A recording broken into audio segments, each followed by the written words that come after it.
What the Hex, your source for Warhammer Underworlds in under 30 universal deck pairings to strengthen your favorite warband or lead you to something new. I am Skyler, an agent of Elves and Mad Mob. With me today, you'd think Davy would be doing this intro right now, but I've stolen the wheel, and the agent of Lost and Broken Warbands is with me today.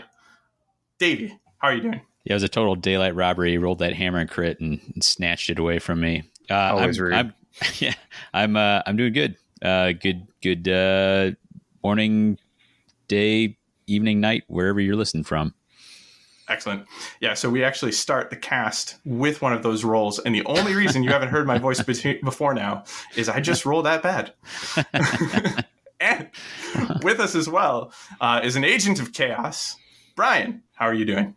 What's up? I'm doing well as I can be from the Shadow Realm. Ooh, stuck in the last realm. Awkward. All just right. Night shift. Very fair. Very fair. So, for context today, for our listeners, today is July 17th. We've recently seen the first teases from the Warhammer preview of an incoming Plague Pack. Woo! And there is excitement amongst the ranks. Yeah.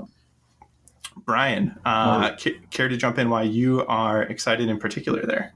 More ratties, and my wife has a strong fondness for rats. She always grew up with rats, so gonna at least have to take an interest in them. And I'm curious to see how her appreciation for the game. She's been playing the claw pack this whole time and just aggro, so I'm curious how these guys function and if that's something that's going to grow her engagement with the game. Love it. She has been one of our regular cameos of the league, comes out every other Thursday with Brian, and does indeed enjoy those rats. Also on the news, fresh off the press today, is a new version of the starter set. Yeah. What? Shocker. Sepulchral Guard versus Nope, that was the last one. Versus Iron Soul Condemners in a new box. Yeah. How does this happen? This is like really confusing to me. So Yeah. Yeah, I don't know. We have no information than anyone else about this. We are seeing the pictures. We don't know if the Condemners are totally reworked or if they've got I don't know, but might be having a lot of Sepulchral Guard figures in my completion collection. Yeah. Same. The tokens are the same. I don't know if the boards are the same. It's just the one picture, so what it does look like is, according to the Warcom article, that it still will include 2 rule books. So that makes me happy. Yep, because nice. I imagine that second rule book is the walkthrough or the guided playthrough. Right. I thought it was one for each. So that would be surprising to me. That so quick of a turnaround. They did one for both Iron Soul Condemners and Farstriders. Versus the Sepulchral Guard had to write 2 different scripts, battle reports there. But I hope they did. I hope those are in the box. It looks like the Iron Soul Condemners, at the very least, have new backs, and their fighter cards are within the new framework. New format. Yep, that we're familiar with on fighter cards. Possibly then reworked art, because I believe the previous Condemners had for sure, they had the smaller frame window, kind of that blur into the center of the card, was how their art was highlighted before. So, potentially new art there as well. And if that's the case, yeah, that's definitely a purchase from this guy over here. Yeah, this looks like the box set's going to be in those general stores like Barnes & Noble and et cetera. So they've got, I see the Blue Tower sticker on there too. Yeah, so that's the Dice Towers Seal of Excellence. I noticed that as well. I'm a pretty heavy board gamer, so if you aren't a heavy board gamer, you might not be familiar with the Dice Tower, but they're really big in that space, and their Seal of Excellence is a highly regarded entry in the board gaming space. So that's really good to see. Cool. That means that they've already got a chance to review this box or at least this Underworld starter set in general, and was able to pass that accolade along. Little possible pro tip for you. If this is anything like when what was it? The Dreadfane came out.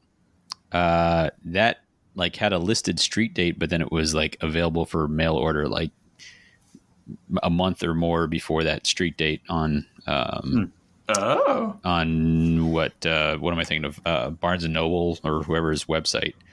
And I don't know if that will accidentally happen again, but just keep your eyes peeled because it might. Who knows? Who knows? All right. Well, today's topic is going to be about Universal Rivals decks. More on that shortly, but to give you a primer before we get on to that, we are going to be talking about what each deck brings to both Nemesis and Championship, as well as warbands you might pair with them. Before getting into that, we have a lot to get into today, so we're going to move on to community shoutouts. Starting with a call out to our Mad Town Throwdown Q3. That is our local tournament that we host here at Noble Knight Games in Madison/Fitchburg. It's technically just on the outside and in Fitchburg. And that is going to be held on Sunday, August 13th. It's going to be a championship format, best of 3. We do have a page built out on our website covering the event, so please feel free to check that out. We'd love to see you there if you can make it. Does anybody else have any shout-outs today? I want to put a shout-out to Console, who provided feedback on the episode that Phil and I did with the Bat Rep, and it was that it was some cool detailed feedback, specifically where he had some point out like a if not a misplay, then at least a point of discussion that we had wrong about how a particular card was played. Madzig's Magefish. To be clear, it sounds like we were talking about it like it can be used with any spell. It can only be used on a spell action or a spell attack action. That's that go on guard or heal one, which is a significant power shift on that card. But then also had like some really thoughtful insight on like how to play that matchup better. And I really, having played and then edited and listened to, I'd done a lot of thinking about the matchup, and so that he was able to kind of provide that insight. You're like, oh man, this is awesome, and made me really want to kind of go hammer on Phil's door and say, we're playing this one again. Give me another shot. So I appreciate that. He was specifically talking about using some counterpunch with the bearer of the block. He's a pretty decent attacker, and you can be more risky with him because that warband actually, especially in the build we did, has multiple ways to resurrect, either with Terminus providing a kill with their in-faction resurrect or with partial resurrection. And that is, I don't play a lot of death warbands most of the time. Certainly not ones with as wide open a resurrect mechanic. I've got some reps with ghouls, but I was like, oh yeah, that is a great way. And that's the kind of thinking of a matchup that I like. There's micro decisions, which is like, what do you do in the moment? And then there's macro decisions. And that feels like a sort of macro decision, like how you set yourself up. And sometimes it can be tougher to really internalize those lessons. And so I really appreciate that he was able to kind of just listen and say like, hey, here's a hot tip for you. And I think it's a good one. I think so too. And as always, absolutely love getting feedback on our episodes. Always great to see, and always great to look back on too and shout out like this. Brian, any community shout outs? Yep, I'll just shout out a regular shout out of ours, the Battle Mallet Nemesis deck library. The Battle Mallet podcast has their own website with a Nemesis deck library. We'll be talking a lot about Nemesis and don't need to tread over all the same ground. If you want really in depth on each of these decks, they cover those very well. Highly recommend their podcast and their deck library. Agree. And you'll hear another note about the Battle Mallet from me a little later on. All right, now let's jump into what the heck has been going on with each of you. So I'll kick off. Right now, we actually just wrapped our local league. This is the fourth flight since we moved to Noble Knight Games, and the fourth flight with the league system we kind of kicked off as we entered that location. And we had a blast. We saw so many new players. I'm going to bring up some stats real quickly. I believe we had eight cameos. And cameos is the affectionate term that I have for players that showed up and participated in the league in a way where they weren't actually in the standings, but were still interacting with their community, enjoying the game. And I'm always happy to see a high count of cameos. We also had 10 players go all the way through the league system, and by that I mean participate in the 7 weeks of points up until the 8th week, the finals, and a grueling final game between Brian and Josh. That was an Ethelum's Pandemonium mirror with completely different strategies coming in, and a extremely tight and close game with Brian coming out as our victor. So congratulations to Brian on taking this league and getting up on our wall of fame that we host for the 4 leagues that we've done so far. Reigning Paven with Soul Raid, Alex with Wormspat, Davy with the Cunning Crew, and now joining the ranks, Brian with the Pandemonium. Kind of fun that we don't have any repeats in there, huh? Agree. Yeah. Another thing we do is we focus on unique warbands in the league, and we saw 42 played out of 51 warbands. One of the cool things about this, too, is it gives other individuals in the league, maybe those who don't necessarily care about how high they climb in the league, but still want to be participants, or those who want to see how far they can get with a variety of warbands. It gives them a different way to engage with the game.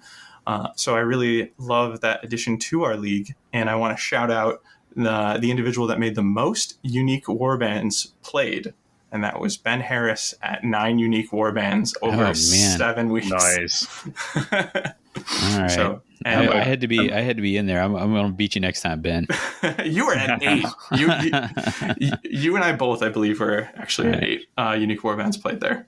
Most unique warbands would be a neat metric or milestone to shout out / make a goal for each, like just highlighting that person each league, as well as like painting and best score. But because I agree. Playing a wide variety of warbands can be extremely valuable in getting your better comprehension of the game and interactions. It's really makes for stronger players. Agree. There's 2 more league shout outs I want to make real quick, and then I'll pass the torch on what the heck has been going on. And that is, I wanted to shout out Alex, who played the most counted games over these 7 weeks. That was 20 games. So that is, over 7 weeks, you're seeing 14. That means he played an additional 6 games to help other players out, cool. To help see them getting to, complete their counted games for that week. So shout out to you, Alex. You helped make the league a better place by making sure that people were able to get their counted games in. So really appreciate that. Absolutely. And an up-and-comer, Nate, who I wanted to shout out for a couple of reasons. Nate, this is his first league, and he had the most singular warband reps. He's currently tuning his skills with the Crimson Court. Saw 12 games with the Crimson Court. And the other reason I wanted to shout out Nate is because he is excited to bring 2 more friends into the fray and see if they want to go down the path of our next league. Sick. Agree. So on that note, Brian, what has been going on with you? What the heck has been going on with you? Someone take this wheel away from me. I'm big in 40K, so a lot of excitement going on there with 10th edition. On the hobby front, I've had a lot of hobby ADD problems. I've got a lot of like nearly finished projects that I haven't been able to complete. I'm happy to say I finally got one of those done, and I can move on to painting a new warband. So looking to make that pick for potentially winning I want that Golden Demon card out of the prize pack or the organized play kit. But finally get some more Underworlds hobby progress done. Finally beat the hobby ADD bug that I'd had. Excellent. Davy, how about you? My big one is a particular cameo that showed up in the last week. My son Emmett has been getting interested in the game. We played through the starter set. We got through one round with the script, and he was like, "Get this out of my face! I'm going to play this myself." And then he's been my dice roller for a couple of weeks, and then this last week when we were getting ready, he was like, "Hey, can I play on my own?" I was like, "Well, you can show up and see if somebody will be, it's a kind of explain like it's a community, it's a social thing. So if you kind of explain like, hey, I need you to go slow and have some patience, but if somebody's willing to do that, you can do that." And Nate did that with him. They played to a 9-8 score. Emmett had a narrow loss, but he had a great time, and I was proud of him for willing to be playing against somebody he didn't know, instead of just sitting and playing it safe. So it's pretty cool to have him in the mix. And he's, I'll tell you, he's a little bit excited for the Plague Rats. He's kind of excited for anything new. Like this is a good game for him because he likes trying out new things and finding new interactions and all that sort of thing. So love it. And awesome. For the listeners of the last episode, he managed to save the Starblood Stalkers from staying off the Unique Warbands played list. Yeah, Phil owes him like a big debt of gratitude. So, small aside about that is I told Brenna when she was out there, I was like, "Oh, Emmett's looking for a game," and she's like, "Oh, I don't know." And I don't know if I can teach the game well enough. And then later on, she's like, if I lost to him, I don't know if I would have been able to take it. I was like, well, it's Davy's kid, so he knows things. Yeah. It's in his blood. Yeah. He's a savage me at Unmatched. We play a household tournament. He and his sister and me kind of set up a bracket with multiple picks and then go through it. And he's a vicious one with Sherlock Holmes and Little Red. So I believe awesome. It. Yeah. Ooh, Little Red. Between Skates and him picking Little Red, he's got good taste. Yeah. All right, on to our main topic. Tons of decks, and specifically, we have 9 Universal Rivals decks in the scene right now. That is from the start of Harrow Deep to the end cap of Weird Hollow. So that includes as well here the Nether Maze and the Gnarl Wood. By the way, Gnarl Wood and Weird Hollow being GW Games Workshop and WH Warhammer, it's like, okay, we get it. What is this season? Like, is this code? Are you trying to tell us that you make Warhammer Games Workshop? We know.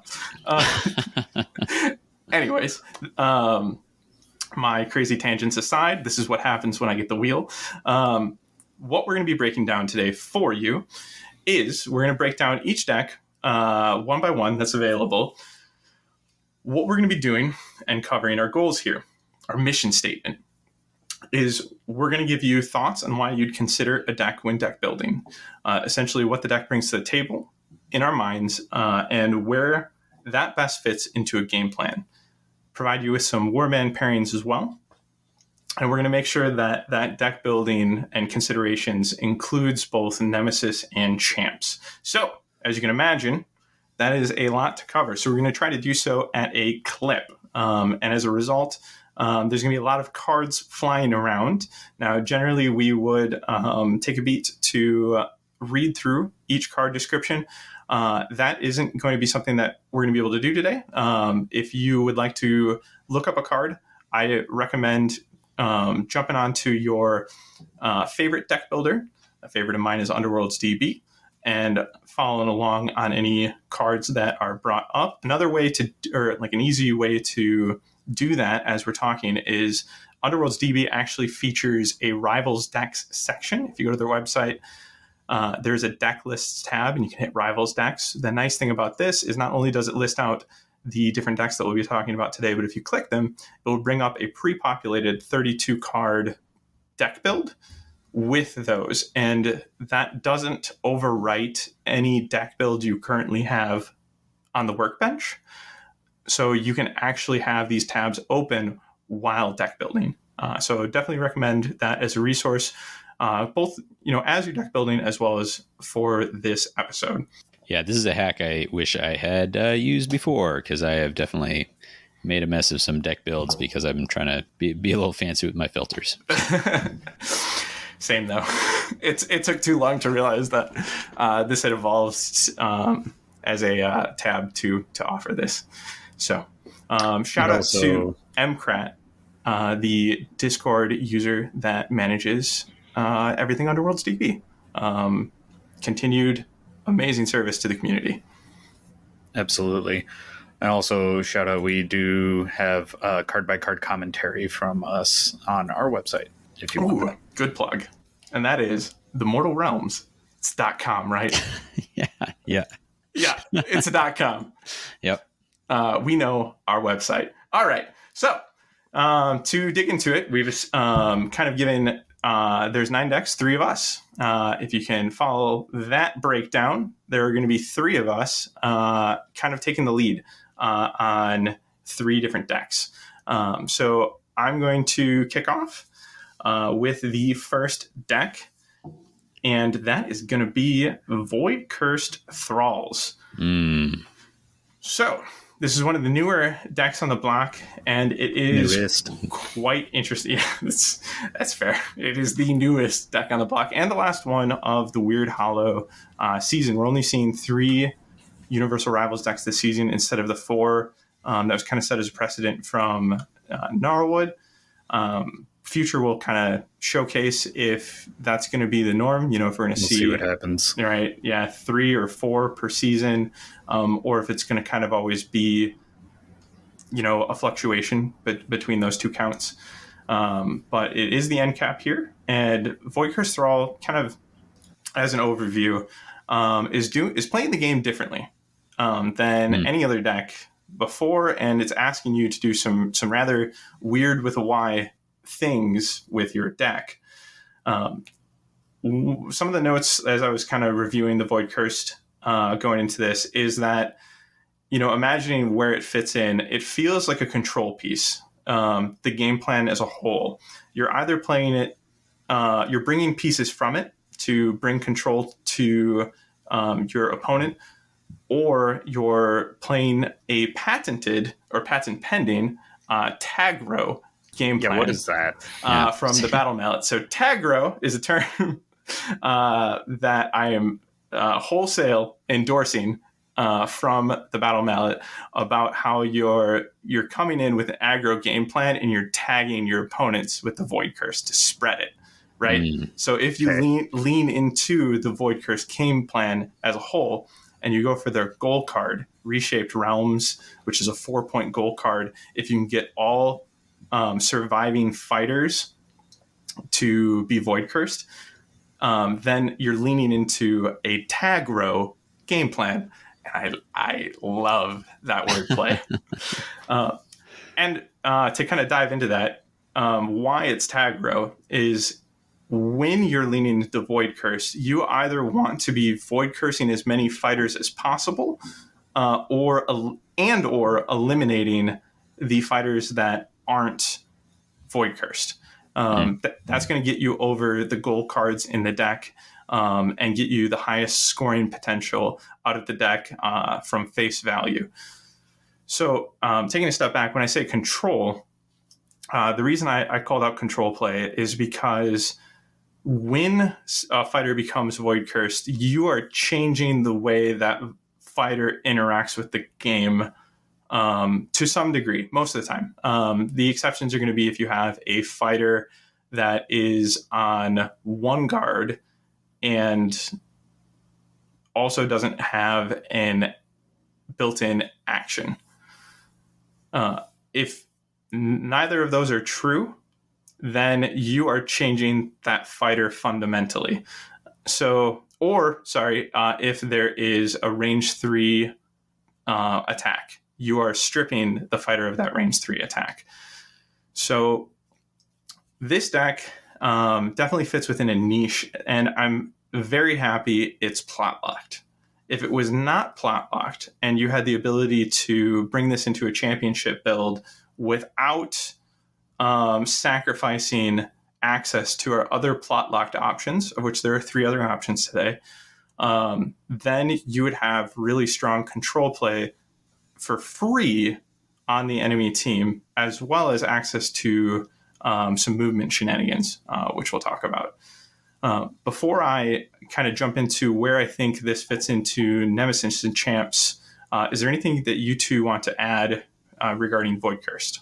Well, the Void Cursed plot and being Void Cursed has some changes to the fighter dynamic, so that immediately is going to make you consider which fighters you want to Void Curse and whether that flows well with how that warband works. So there's some immediate considerations just from a fighter card point before you even get into objectives, upgrades, employs. Yeah, for me, on initial blush, it felt like this was the most consequential plot card until you realize, like, with a lot of game plans, there often doesn't end up being that many Void Cursed out there. But it is, if you get it to come into play, it is a pretty this deck can work a lot through what its plot card dictates. Agree. Yeah, and so as we kind of think about where this fits in Nemesis, I think if you're going to bring this into Nemesis, you're going to be leaning into the game plan. There is not much reason to bring it outside of in Nemesis, in my opinion, than trying to lean into that game plan and go for the, swinging for the fences, go for Reshaped Realm for 4 points, or Tipping Point as a surge. Score this immediately after an activation step if there are more surviving Void Curse fighters than surviving fighters that are not Void Curse. So that's, literally more of the field is coming over to the Void Curse game plan than the other half. And that's where that Tagro mindset comes into play. Is it's like, okay, I'm going to run in with Reshape being burst and see how many of you, I can change into Void Curse off of this extremely powerful, 1/3 chance Gambit.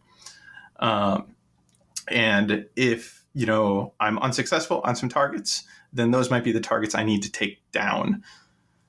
Because that's where that aggro, is coming into place. There is, it doesn't need everyone to be Void Cursed. It just needs your surviving fighters to be Void Cursed. Right, which means then as a contingency, you have to have fighters capable of like really good aggro or reliable aggro. Because if your first plan of tagging isn't working, then you have to reliably kill or have some contingency there. So you don't really want to aim for a warband that has a bunch of like poor attack profiles or is more interested in holding objectives. So you want to find a good synergy with that. Agree. And I like some of the duality here. Like they have a card, Uncounted Cost, that is going to be looking at 4 or more fighters out of action. Again, leaning into the aggro side. And 2 or more of those fighters are Void Curse. Well, that could be your own fighters that have fallen out of action. So if you choose somebody at the beginning of each round to be Void Cursed on your side, as you're going to do with the plot card, and you're running Uncounted Costs, you might be like hyper aggressive with that individual to see this card make it across the finish line for 2 glory for you. So there's a lot to lean into the game plan with here when it comes to a Nemesis build.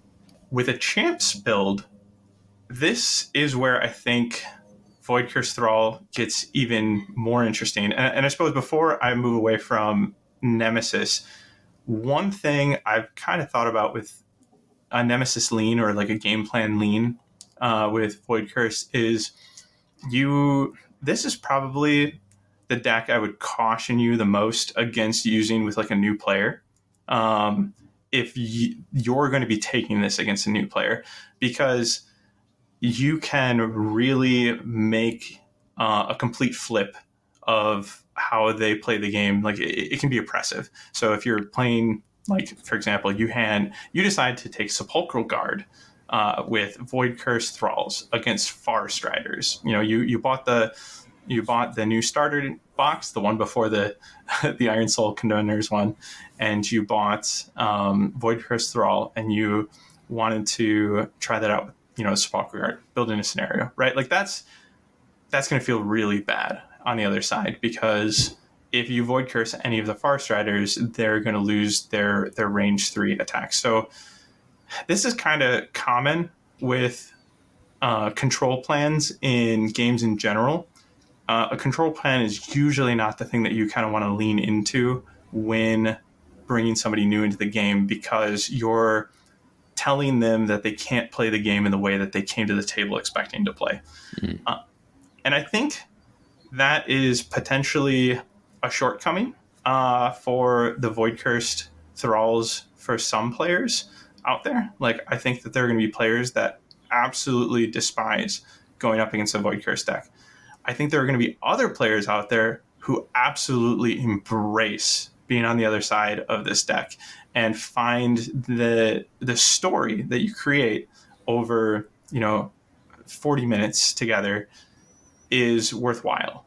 That you are turning them into fighters that can only smash face, that don't have access to their range 3 attacks, don't have access to their built-in actions. You're spreading the curse, like it's actually happening, and they're having to change game plan and just go aggro against you and see if they can stop you. Like that brings with it its own fun, but it's one again where like I would just caution, know your audience.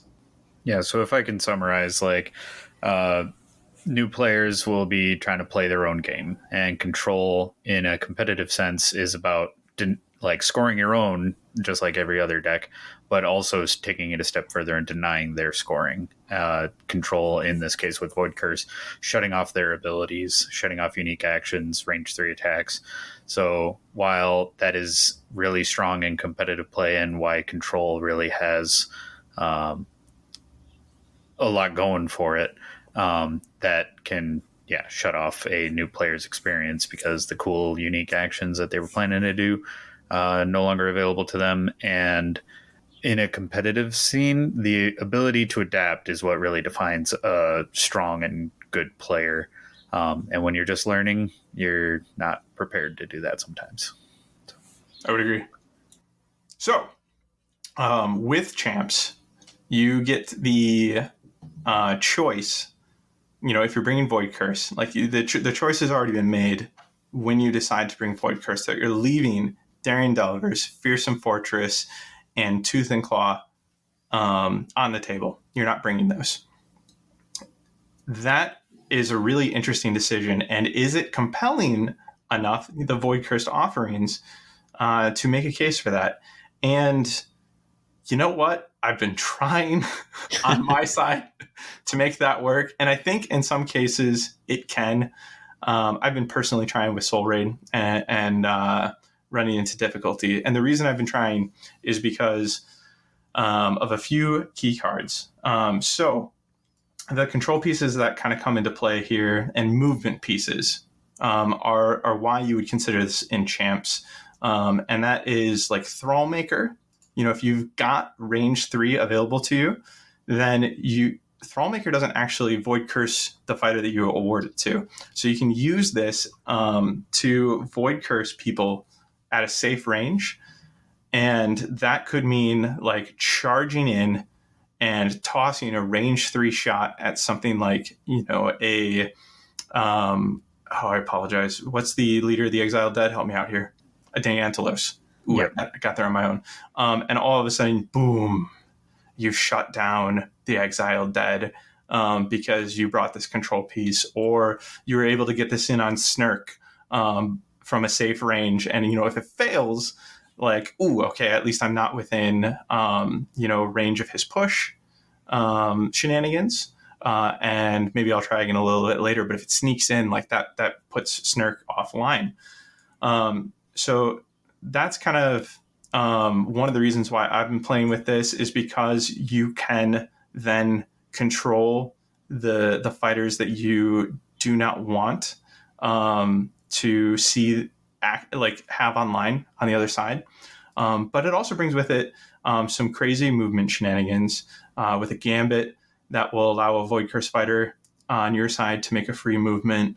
It also comes with 2 upgrades, refashioned reactions, and priorities that are going to allow you to move out of sequence. Incredibly powerful. And then I don't think, for the most part, you lean into Void Curse from a champion side for the surges. There are a few surges here you can kind of make work, but you're going to need to shore up the surges in other places. And I'm really curious what that's going to look like on rotation, because right now I think it's pretty hard to shore up the surges. But as we see more universal options that aren't plot locked, this could become more attractive in the plot lock department for you, if you can forego, needing this deck for your objectives, and instead just focus on what it can bring for you in the power deck. I think that's where this deck is going to excel. Sure. Right now, as stands, I think the most powerful card in here that you would consider is Threatening Presence. I've mentioned Sepulchral Guard. I think this is extremely strong for them. This is, having control of 2 of the 3 territories, and by that I mean having more fighters in 2 of the 3 territories on the board. This will award you 2 glory points. Yeah. That works. Given that, as far as warbands go, that we would recommend, kind of trying with Void Curse Thralls, I think you're looking at aggro warbands with a low model count. And the reason for that is because if you go aggro, you can wipe out the opposing forces that don't have the Void Curse tag on them yet. And a lower model count means you're already closer to making this work for you. You need to Void Curse less of your own. So Gore Chosen kind of come to mind here. The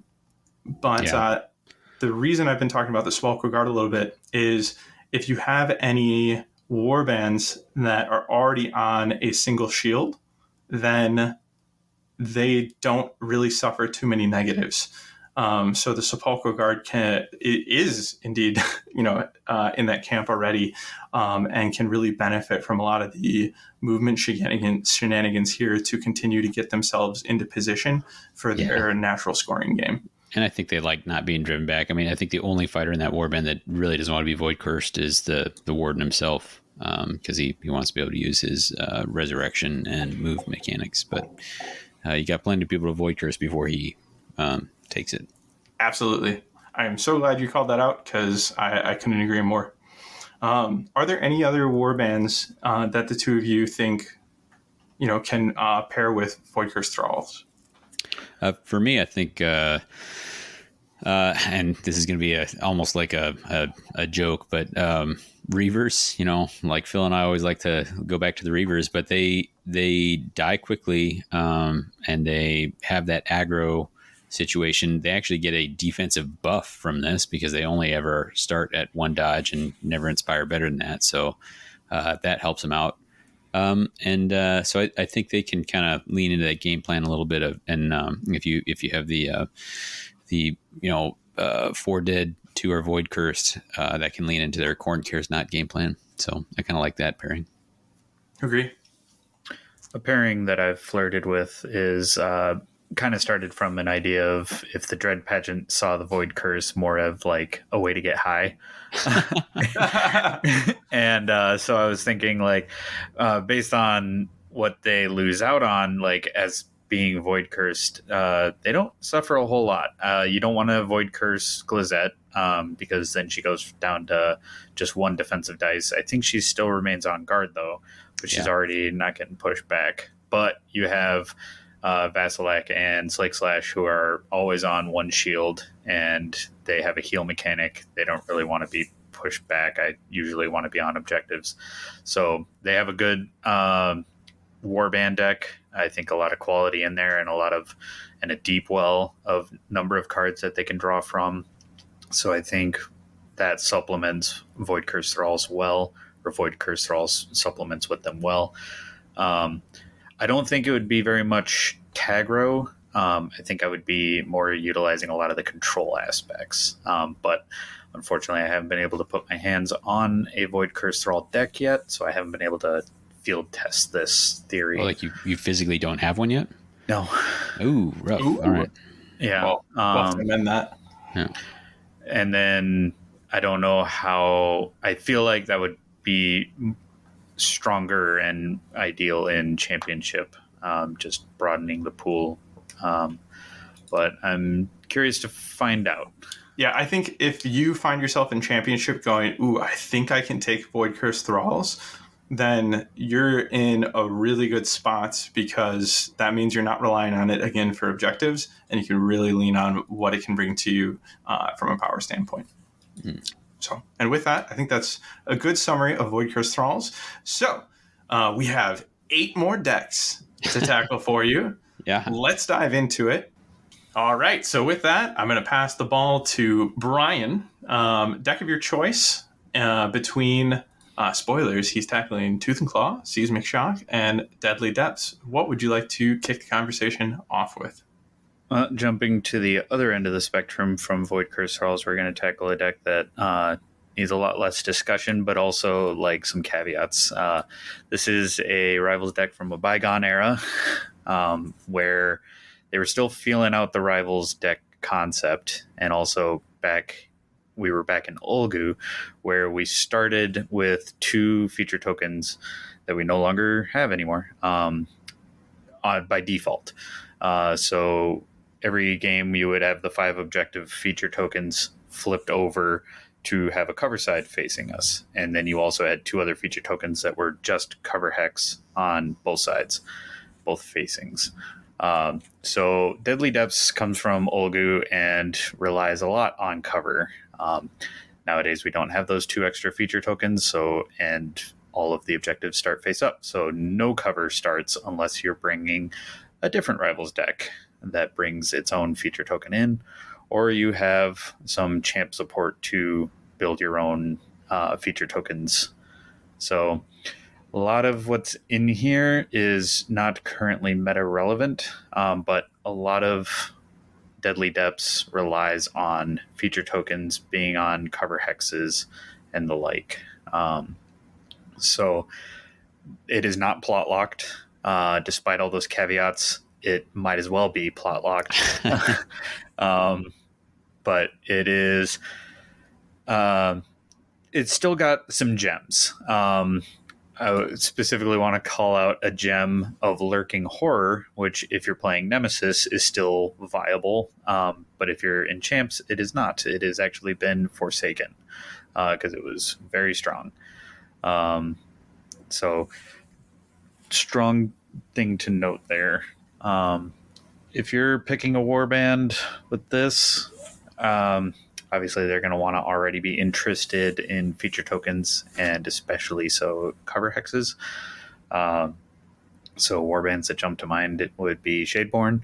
They are also from this era, also Olgu. They have a lot of innate cover hex mechanics.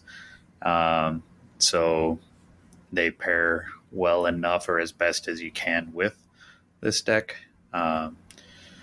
But I don't know if it's something that I would pick, especially if you're looking at Nemesis. I don't know if it's got enough cover mechanics to warrant choosing this over another deck. I think Shadeborn would be the one that might consider Deadly Depths instead of another deck for Nemesis purposes. But I think they might have better flex going into something that brings its own feature token. I have an extremely hard time imagining anybody taking this as their one pairing for Nemesis. It's just, I mean, it doesn't even come with, I think it has 3 surges in it. You would have to be really strong in your own house, like in your own faction cards before you reach for this. And I think, the example of Shadeborn, their problem is they come from an era that their rivals deck only has 4 surges, if I'm not mistaken. And so that this was before they made every faction warband have 6 surges, 6 end phase. Yeah, every rivals deck would be a universal or faction. And so something like that ends you up with like you got to pick 6 out of your 7. And that's a tough. Yeah, that's situation. Rough. Yeah. I need you two to walk me off this ledge right now. Okay. Just seeing access to Lurking Horror again makes me want to try this as a Nemesis build for Miari's Purifiers. Oh my god! It's a strong card for a reason, but no, don't. I mean, Miari's Fling of Fires will fling you right off that cliff. Miari's might have enough in faction surge to get by. I don't know. That's a tough one. But they might. How do you feel about single glory end phase cards with tough mechanics? Because that's the other end of the spectrum. Is not only do they not have a lot of, they only have 3 surges. So how are the other 9 end phases? Yeah. Not great. Yeah. A lot of like double caveats for 1 glory. So like a couple of the cards were reminiscent to me of like Path to Victory, which Path to Victory is get a kill and stand on 2 objectives. A lot of these are similar in that it's 1 caveat, get a kill, and the other caveat of do this difficult thing. And for 1 glory, like at least Path to Victory is worth 2 glory end phase. Yeah. A lot of these cards are single glory end phase and not worth it. There's even a 3rd glory end phase in here, Lost Together. And I don't think many of these are worth it. Surging Darkness is a strong surge that have 2 fighters charged out onto a feature token. Aggro warbands might like that, which leans into Lurking Horror. But Skyler, step away from the cliff. We Must Go Deeper is a nice push gambit. Skyler, step away from the cliff. But like some of the highlights from the Olgu season aren't even in this deck, and that makes me weep a little. But I think this deck is a very hard sell in Nemesis, and when you go into Championship, you're just cherry picking those 1 or 2 cards that are needed out of this. Match you, sure. Yeah, so I don't think in Championship it's necessarily a call out for any one warband to really look at this closely, because We Must Go Deeper. It's like if you already want to get into enemy territory or no man's land, just take that. We Must Go Deeper. Lurking Horror's out, so sad there. There's just a couple things here and there. So I don't know. Am I underselling this? I don't think so. I think it's very characteristic of when they were still figuring out what a rivals deck, a universal rivals deck was. I am looking at the cliff a little more cautiously. we did it. Yeah, I think some of the popular champs cards that this deck brings in end phase is Plumbing the Depths. But right now, that also requires you to be in a lethal. It always requires you to be in a lethal. But right now with the ping landscape, that's a tall order. There's a reason I haven't been including this in my own Miari's Championship build. And the other one is Blood in the Deeps, which is a card that was awful until it got an errata. So it's not face value. If you're looking at that card right now, it actually reads differently and allows the previous action step instead of the previous, or action phase instead of the previous action step. Turns it from pretty bad to pretty reliable. Mm-hmm. But no, overall, I think you're giving this a pretty fair assessment. Yeah. Standing at the edge of the cliff, or are you hearing the call of the dark? If you choose to give this a try, I'll be looting the remains. He's unstoppable. Continuing to tempt me into playing it. I see what you're doing. I like it. All right. Davy, Well, before we pass the ball, are there any warbands that you see kind of dipping into this deck, at least in a championship aspect? I understand that Nemesis is a tall order here. So Davy. And so we go. Yeah, I mean, I think you mentioned Shadeborn might grab some, and I think there's a couple that Exiled Dead, like, you know, they can handle a couple of those all right. So yeah, it just kind of falls under the general pool of, if you're in champs, everything that's universal is open to you, and this just kind of has the caveat of, oh, it's also in Deadly Depths. Yeah, right. The call it there for me is, as you already mentioned, we must go deeper. If you're playing invading aggro, bring this card. So Soul Raid loves to spice on a little Deadly Depths these days.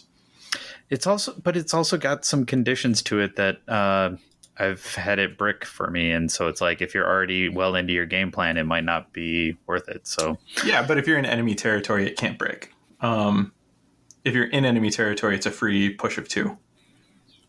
Yeah, well, but I've been where I want to be, and it doesn't do anything for me. Well, I mean, then you're where you want to be.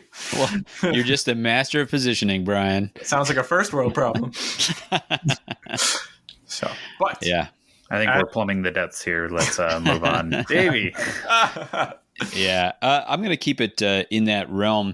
I'm actually going to reach for Illusory Might, and this is the of the Universal Rivals decks in rotation right now. This is the oldest. There was one older, and that was Silent Menace, which has rotated. That was a Dire Chasm era deck, but Illusory Might is Harrow Deep, and it will, if we are guessing correctly on how rotation will work now that we're in these half-year seasons, it will be the first to rotate. So its days are numbered, short-lived, theoretically.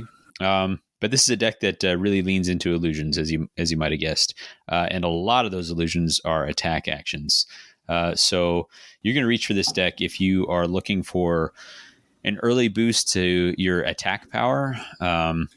If you're looking to kind of be able to, it essentially can make it almost as if your deck is more heavily loaded towards gambits, because the advantage of gambits is they don't cost glory. Same with illusions. So if you have 10 gambits and then 5 illusion upgrades and then 5 upgrades, that means 15 of your cards can be played even if you don't have any glory out. So it is a way to really kind of make a blitzy deck. The warbands that really like to look for weapons are kind of a fan of this one. That can be different Nemesis versus Rivals, but I'll touch on that in a little bit.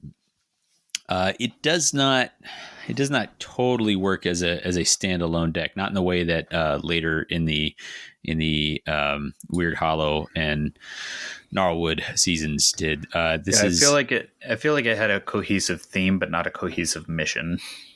That is true, and it had like some famously weird outliers. I think it has Shady Bargain in it, which I know we've talked about a number of times, which is like hey, play out an upgrade without spending glory, and you're like, that's literally what I'm already doing. Like, I have more glory than I need because I haven't spent any, because everything is illusions. That's if you're using it on its own.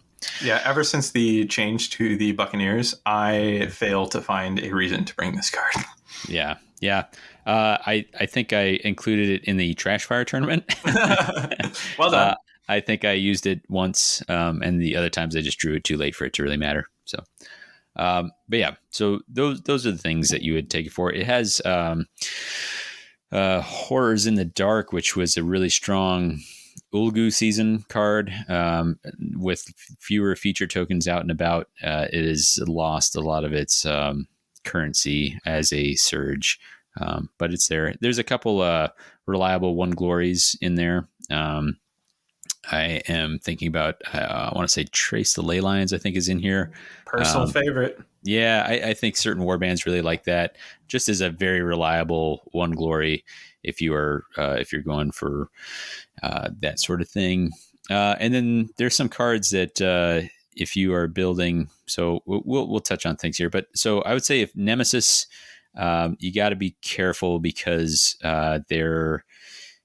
there's not a lot of glory that this objective deck is going to bring for you. So you better either have a control game plan where you're going to deny glory to the other side, or you better have some high glory with the deck that you're bringing. With champs, I think there's actually a lot of reasons to reach for this. A lot of these illusion weapons are actually pretty decent. I think we see Phantom Fists plenty. Certain warbands really like to include Phantom Darts. It's like an extra range 3 attack that you can throw on. I think the new Far Striders actually kind of like that because it gives them another profile attack to use, which helps them with their Inspire without having to get up close and get punched in the face. So I would agree. I've actually found that both Phantom Darts and Phantom Fists can help with a Branching Fate inclusion. If you're worried about having enough 3 dice profiles within your fighter cards, you can really kind of get over the barrier there with these. Yeah, so great for decks that are looking for ways to bump up some attack profiles on some sort of more puny fighters. Well, yeah, and Weapons Master, old favorite of mine. Like, you don't see many +1 damage out of a lot of Rivals decks. Sure. Anytime you see the ability to add damage, I think you need to consider it. So I think this is a deck that sings a little more in Championship than it does in Nemesis. It just doesn't have the cohesiveness to make it a good pairing with all but a few. I think if you are going Nemesis, I think the Cunning Crew actually has some play there because they have some in-faction illusions that are very good, and they can use those to couple with some of these surges in this deck that want you to have illusions out. And I think their little guys actually enjoy having these weapons. You can do some cool things with those. So they're pretty good. I know some people have done some cool stuff with Grisel's Aranai with this. And then I think being from Madison, there's a contract we signed when we joined League. I have to mention that Alex has beaten most of the people on this podcast with his Illusion Wormspat. So I think that's a pairing you want to look to, and that kind of leans into that idea that I was talking about with like the control aspect, where you are dealing with a low glory ceiling but not giving up much, which is kind of what Wormspat can shine when they do. Yeah, I think one of the things you think about when you look at this as a Nemesis pairing specifically is it's one of those decks where, because you're trying to meet a need outside of what your warband is bringing, you want as low of a fighter count as possible to meet that need.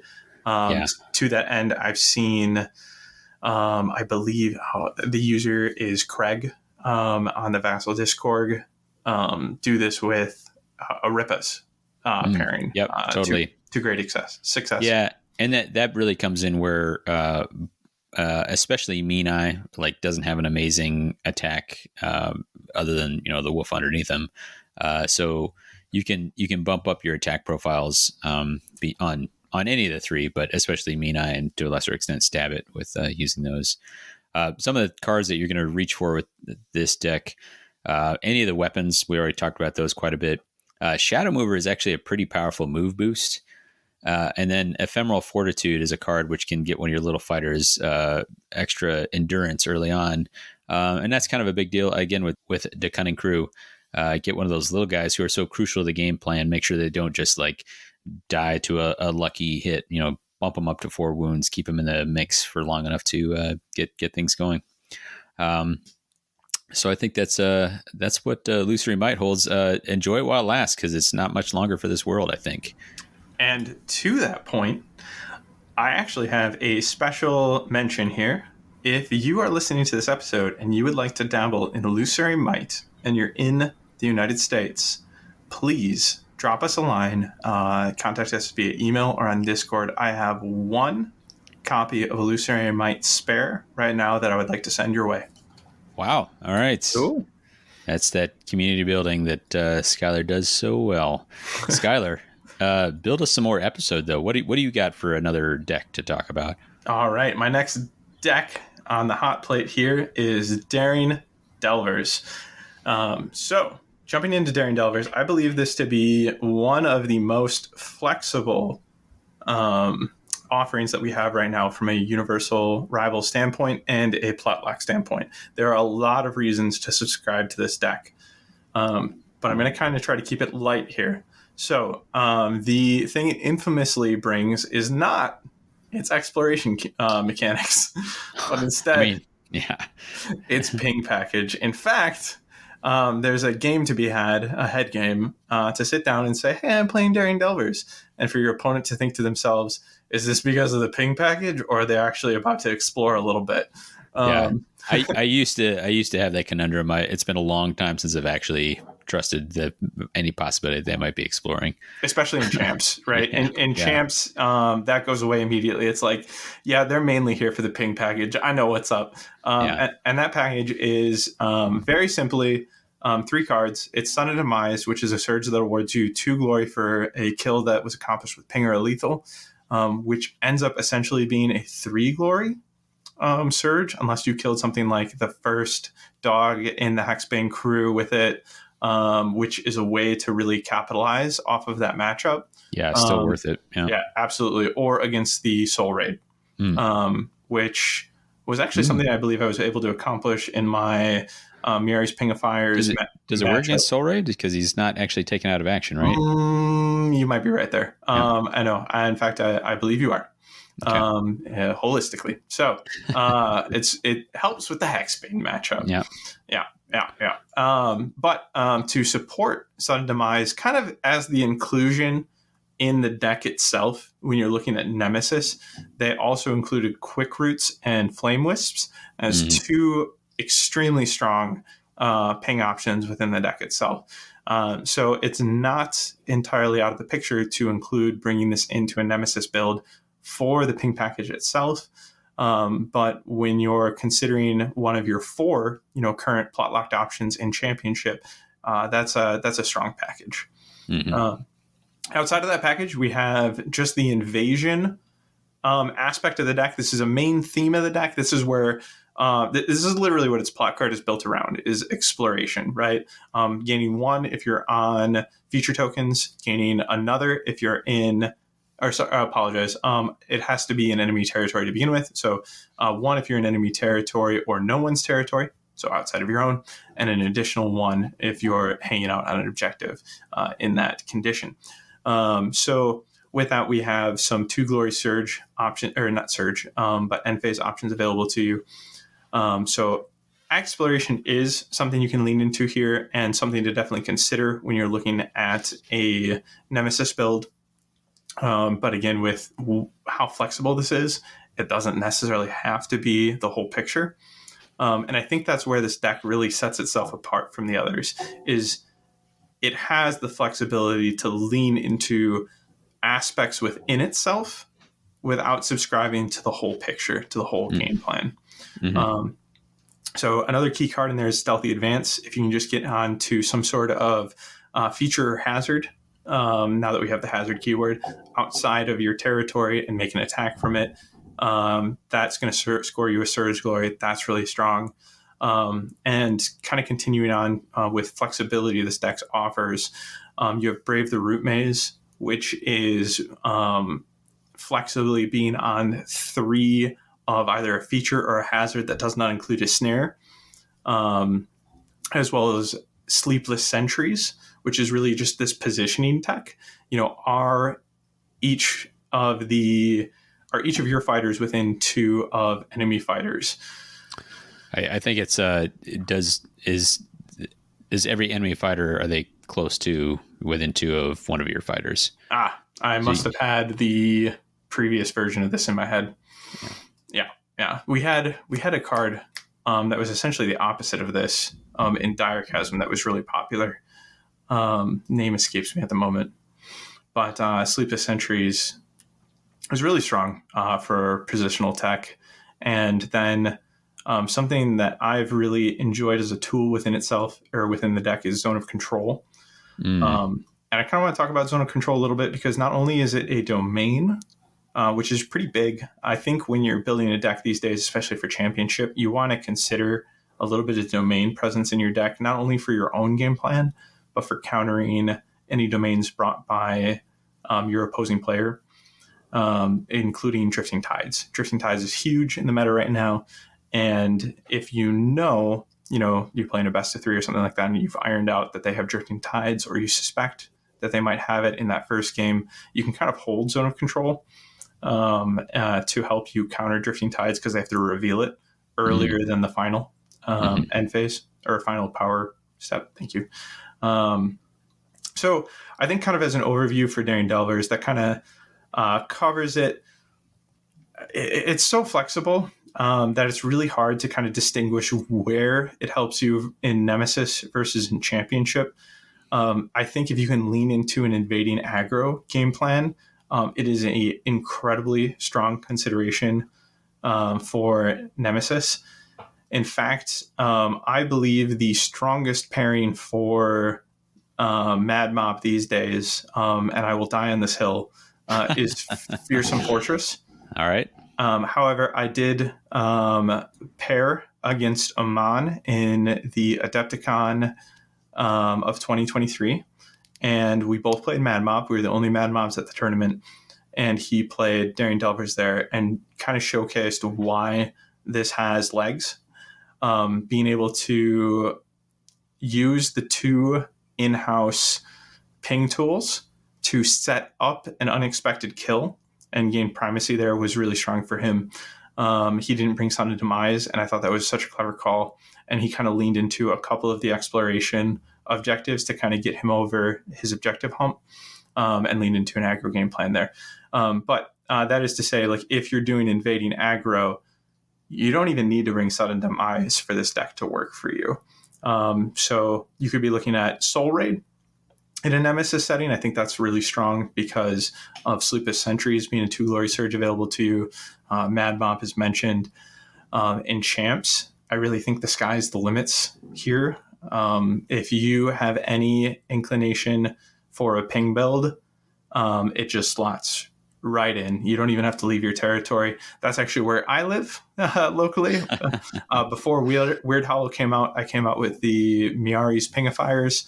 And at that time, I had the advantage of exploration being something that my opponent would have to consider in that first game. Is he leaning into that at all? The answer was no, but that was something my opponent had to feel out, and that felt good. And now that we're in Weird Hollow, I've actually built a Redux and had a lot of fun with it as well. So still a good pick for them. Yeah, handed me one of my worst losses in recent memory with that. I tried throwing Rippas at you, and did not go well. Thanks. Yeah, that was a meticulous game where the dice were 100% in my favor. It felt like my positioning was great, and I wanted to actually, like, if we could do a post-op on that game afterwards, I was like, oh, how was my positioning? But the dice were really the star of the show. It was my positioning ended up being secondary to it. But yeah, that was an interesting game. I would say your positioning slammed the door on a game that was leaning your way anyway. So I think, yeah. Well, so that is kind of my spiel and breakdown on Daring Delvers.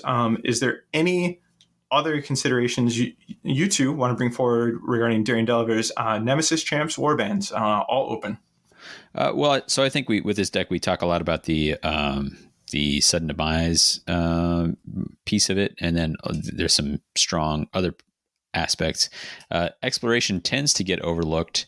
I think if you are playing in Nemesis, it becomes more of a consideration where, like, you might actually have to work with the exploration mechanic. I don't know if you guys have any thoughts about that. I actually had some success with a Grimwatch exploration thing, and that's because they are already trying to grab objectives in faction. They have some stuff that cares about maybe some objectives in enemy territory, certainly some particular numbered objectives and that sort of thing. And they have the ability to do that with their Ghoul Call ability. And so I went that way and actually had some success just because they are kind of good naturally at doing that anyway. I love that pick. Yeah. Yeah. I don't have any counter to that pick. I think that's a really fun way to dive into this deck. Fair enough. How about you, Brian?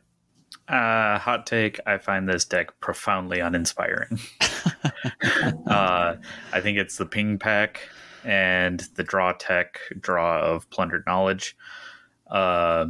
There's maybe a few other things, but the entire explore mechanic is all reliant on holding objectives in enemy territory, and few strategies survive contact with the enemy, and the explore mechanic is definitely dead in the water because of that. I think Grimwatch make a strong argument, mainly because they can res, but I find this deck really...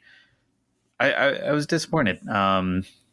Being one of the more focused like rivals from Gnarlwood in this season of having a more stated mission statement, I think the exploration mechanic was not given its due, and I don't have anything more to add in terms of what you guys have already said. Those are the good considerations. Fair enough. No, I hear you there, right? Like there's so many reasons to bring this deck. And with that, leaving exploration on the table most of the time, right? It kind of feels like the deck itself does a disservice to focusing on the exploration mechanic. Yeah, there's a lot of upgrades that create explorers or kind of mess with that explorer thing, and you're like, I guess it's just, those are just kind of, they feel like filler, unfortunately. Yeah, I would caution that the explorer mechanic is a trap, unless you really put a lot of thought into it. That plan rarely survives contact with the enemy. Yeah, no, I hear you. One card I just kind of want to call out before we move on from Daring Delvers is I've always been a fan of Soundless Step, having the ability to, or Soundless Step or Duelist Speed even, but Soundless Step more, because Soundless Step is a push after an action given to a fighter by an upgrade.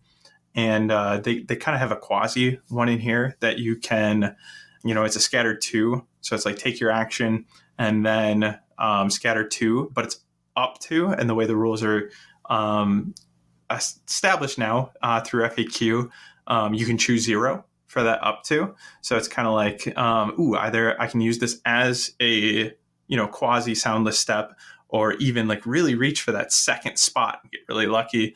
Or at the worst, it costs me nothing. So it's another card in here that continues to tip it towards being viable in many things. Well, on that note, I think we've covered Daring Delvers here, as well as we set out to from mission statements. So I pass the ball to Brian. What deck would you like to tackle? Well, we'll just go with the pairing, or the partner to Daring Delvers, Tooth and Claw. Came in the same Gnarlwood box, and in my opinion, far outshone the other. This was the first Rivals deck that we had a cohesive theme and mission statement. The cards and in particular the objectives flow well together. I think a lot of the previous Rivals deck up until this point, Silent Menace, Daring Delvers, and Illusory Might kind of lacked that cohesiveness between scoring, actually getting glory for what the deck wanted to do. So Tooth and Claw, very much aggro focused. It's got a lot of accuracy bonuses, not a lot of increase in damage, but a lot of movement, a lot of engaging with the enemy, getting close with the enemy. In their objectives, they have Embrace Savagery. So I should say, this is plot locked. The plot card for this details how to make a fighter savage. They can choose to be staggered, which would make them savage, 2 wounds or more, have a charge token. And basically, savage is just a condition that applies to the rest of the cards in the deck. So basically, if you got a low model count warband that wants to be charging, all fighters are going to be savaged. Embrace Savagery is all about that. Just have all your friendly fighters savage. And this was notorious for being paired with Gnarl Spirit Pack, who was a 4-fighter warband that had all the aggro for days. And so this warband, if you already want to be attacking the enemy, this is usually your pairing. Yeah. And you mentioned not a lot of damage. It is there. Like there's some damage boosts between one kind of condition upgrade and then a great ping, like You're right. a no-brainer ping, which in Nemesis, like the two of those combined to like be a solid pick, even if you are, if you have any damage needs as well. Yeah, I overlooked Feral Instincts for Feral Alteration, but Feral Instincts does have the +1 damage to that fighter, and it actually makes them kind of like a berserker because they have to attempt an attack if they can. Right. And then, the Dark Command, it got confused early on because back before, I think there was a small period of time where it wasn't specifically stated that a plot card restricted you to one plot deck. So there was a brief period of time, I think, where people were like, oh no, you're just going to take Dark Command with the ping package from Daring Delvers. At least I was in that mindset of, oh no. But quickly they implemented the plot lock rule. Yeah, I think we saw that from the original Gnarlwood, right? Because that's where we started with plot locking rulebook. But as far as format documentation goes, they immediately, upon release of Gnarlwood, came out with what we now, affectionately call plot locking. So that never actually saw the light of day, but definitely was in minds for a moment there. Yeah, so in Tooth and Claw, a lot of, like I said, it rewards you for being aggressive, being mixed in with your opponent, focal point, to glory end phase for having your leader within 2 hexes of a friendly fighter and an enemy fighter. Toyed with, you have a enemy fighter who is vulnerable. That ping card can really help for that Dark Command. Move or die, just have all of your fighters move or charge. Reliable, is pretty straightforward, which I think is a really strong thing to put in the starter deck, starter box. And then just, if you want to just take a warband and see how aggro you can get with them, then this is the deck for you. For Nemesis pairings, any aggro warband, so Rippa's is always a contender when aggro is strong. If there's accuracy bonuses, it's a strong consideration. I failed to mention, sorry for a brief aside, Illusory Might putting upgrades on Rippa's allowed Rippa to inspire, but it wouldn't help Godsworn Hunt. Lament. Well, I think they did eventually errata that too. Yeah. For Rippa's? Yeah, that was live for like the space of one errata and far update. Yep. Still a crime. Agree, right? And I'm not a huge fan of Godsworn Hunt, but that was done dirty. No, I think the Godsworn Hunts were put in check before they got a chance to see if they even needed to be in check. Yeah. Sorry, Spoiler, I forgot they didn't. Yeah, sorry, I forgot to chime in Illusory Might there. But Tooth and Claw, Rippa's strong consideration for Nemesis. Magor's Fiends, Reavers, Coronate Warbands, all love it. I think it's got a strong well to draw from, and there's some really strong quality cards in here too. So if you have a warband that kind of struggles with their own faction deck, this is also a strong contender for that reason. Do you guys have warband callouts besides the obvious that I've stated? Yeah, I think, any 4-band. 4-band, I do like that. Yeah. That is a good, because like I said, with Move or Die or Embrace Savagery. You only get 4 activations in a round, so you gotta, if you have more than 4, you gotta have a strong reason for not for doing that. Right. So if you're looking at 4 or fewer models, Embrace Savagery and Move or Die are a much more attractive option. So I guess for that, might not consider swarms. Right. I think it kind of more speaks to what not to bring than what to bring. But Right. I mean, if you were looking at an aggressive dread pageant, sure, this would work. And they've got a lot of strong cards themselves to augment what's here. Any of the Stormcast, really. I think the main argument against Dread Pageant is there is a lot of like range 1 buffs, and Dread Pageant have just a variety of ranges, which makes it a little challenging. So. That's a good call. And frankly, listeners out there, I would not recommend playing Dread Pageant right now, because you have two healthers that can just get pinged down. So advise caution. Yeah, when ping is prevalent, Dread Pageant, that's a big risk to Glazette, and she is half the warband. She is, though. That's fair. 25% is 50%, 70% of the time. I have been toying around with an Iron Soul Condemner build in this space.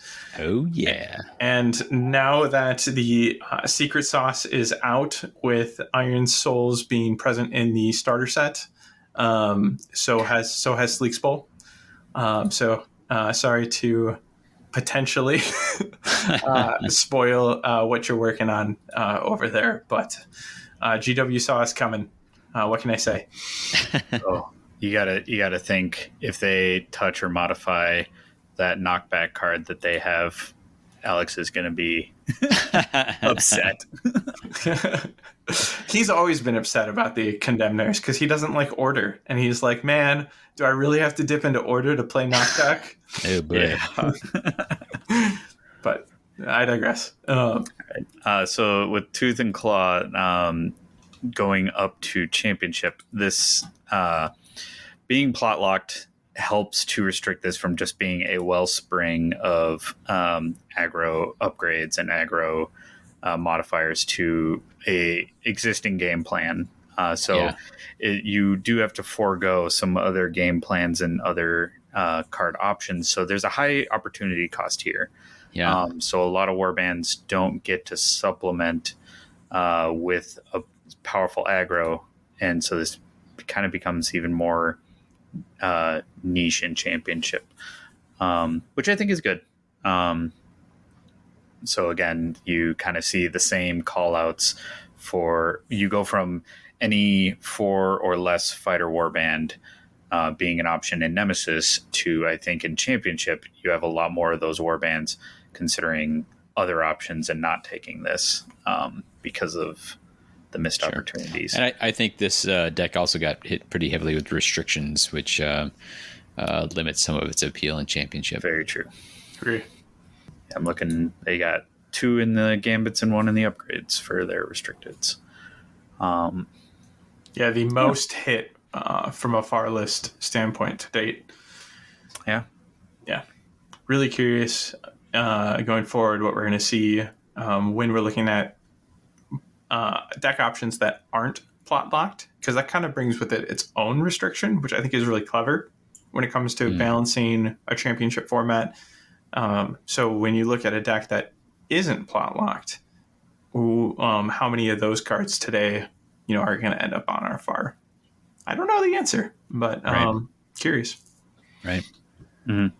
So, all right. Well, that sounds like a wrap on Tooth and Claw. So from Brian, we move on to Davy.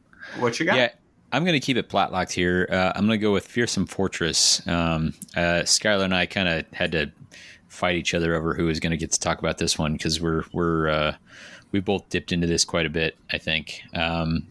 We both have reasons that we like it. Sometimes it's the combos, but I think a lot of it is just because this feels like the, I don't know, it feels like the, if not counter meta, it feels like the sort of underground choice a little bit. Like Tooth and Claw and Daring Delvers have very obvious things to offer. And Fearsome Fortress is like, hey, if you're trying a different game plan, maybe come over here. Come hang out in our little fort here. Was that an Underground Fortress reference? I feel like that was an Underground Fortress reference. It is now. So this is a deck. If I was going to give it its overview, I'd say it's hold the middle, take a hit, and hit back. Is what it boils down to. It gives you an extra feature token in the middle and gives you rewards. Much of this deck operates through standing on feature tokens near the middle of the board, or feature tokens in general.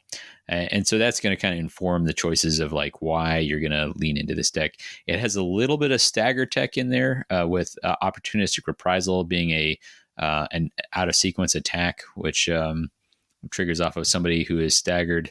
That is kind of like the big payoff that may or may not be a trap, depending on how many other gambits you have to pick from.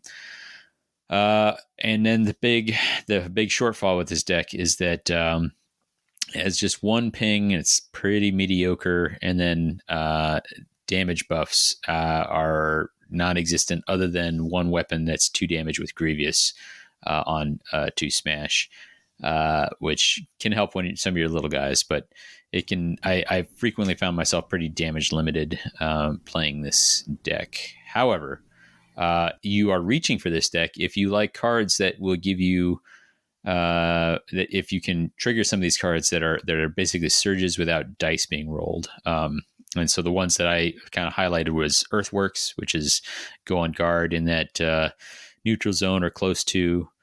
Bold Advance, which is charge off of a feature token in your territory, and then an end phase, Conquer Domain, which is be standing on feature tokens. So those are like some of the powerful, and obviously those are all objectives, but that's a lot of times where you start building and then you go from there. I don't get to say the word bold sortie enough. Oh yeah, sorry, bold sortie. Yep, my fault. Bold sortie being the one that's charge off of a feature in your territory.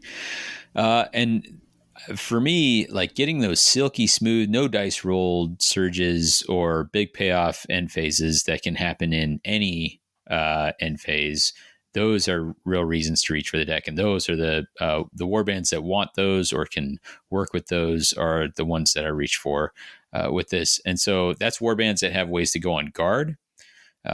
Especially in the power step or out of phase, warbands that have the ability to get on to feature tokens without picking up move tokens or charges. So free pushes, a la the Headcrackers Mad Mob with those. They can kind of set that up pretty easily. Or the ability to get there with, I think like Black Powder can do that with getting the minions to kind of scamper on while you move around with other things. For Nemesis considerations, I think some of the upgrades start to run you at it, like the power deck. I feel like the objective deck is strong enough that it is an okay pairing in a lot of Nemesis things. Like it's got some 2 glory end phases that are scoreable. A Conquer Domain can be like a 4 or more if things get really crazy. So the objective deck is not what is torpedoing you. I think it's the gambits and the upgrades can kind of run you out of steam if you don't have enough to like bring from your own rivals deck. Champs, I think this deck gets stronger because you can fill in some of the gaps. So like, hey, I don't have the ability to boost damage, but now I can supplement with Great Strength, Glory Seeker, Fighter's Ferocity. You can fill in with Fighter's Ferocity or something like that to improve your damage or grab pings from elsewhere to buff that out. That said, I tried to come up with some cool names. Obviously, Sleek's Bowl will want us to mention. I don't think he calls it Sleeksome Fortress, but he should. This is that'd be the Storm of Celestis with Fearsome Fortress. That's a good pairing. Anyone who's got range 2 or 3 and is happy to get onto those objectives, sit there and just attack people from there, not have to move off to be able to like do more work, is going to like it. I had some good success with the Cunning Crew on this, where they could get on. They have like movement tricks to get on there. They have power step, power cards that get them on guard. They have guys who like to be on guard. They're little guys who are on 2 dodge, love to be on guard, love to be in cover on guard. All that kind of capitalizes into sort of a synergistic thing. So, Skyler, I know you think highly of this deck. What kind of pairings do you enjoy putting with this? Yeah. So, as mentioned before, I'll die on the hill that this is the best pairing to date for the Mad Mob. One of the reasons for that is due to the fact that you can push right out of the gate your two fighters in Daco and Wallop onto feature token placements, because not only could these be the objectives that you're replacing, but this could also be the fearsome token, that is brought in by this power card, right? Yeah. So that gets you pretty easy access to Earthworks and Bolt Advance. And I think that they have enough. Bolt Sortie. Dang it! I got him. You did indeed. Bolt Sortie. Hilarious. But I believe they take enough damage, or they have access to enough damage within themselves. Another option that I've been actually toying around with behind the scenes is Draper's Wraith Creepers. Yeah, I think that's a great choice. Because of their drum beat. Yeah, absolutely. And I think just Conquer Domain in general is one of my favorite cards of present time, and easily of the Gnarlwood slice. Yeah, really fun design. So it is a big payoff potentially. It generates an immediate pressure for counterplay until the other player sees it score. They're like, if this Fearsome Fortress deck is sitting on feature tokens, every guy I push off a feature token in that neutral zone area is potentially one glory that I'm saving. I love that. I love that it's big payoff, but clear counterplay. There's something you can try to do about it.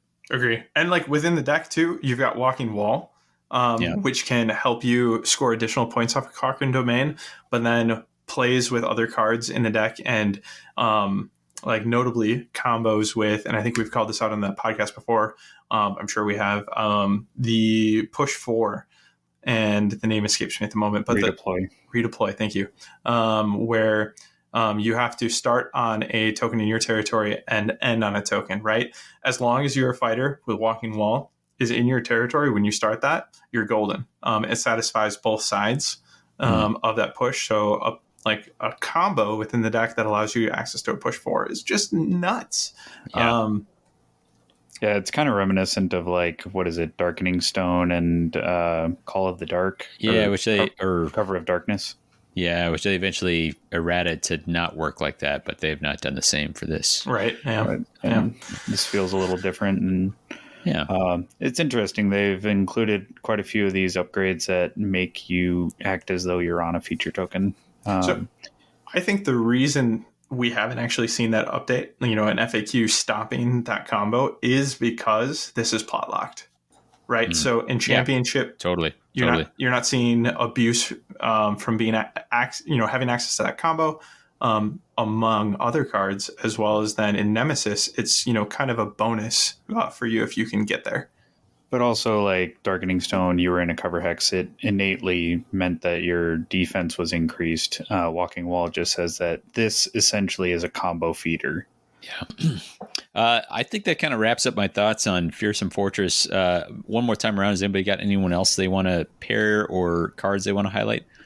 Seeing as I was using this, I'd be remiss not to mention that for similar reasons that Skyler pointed out, Bolt Sortie and Earthworks for Headcrack's Mad Mob, I was utilizing Ephelim's Pandemonium in much the same way.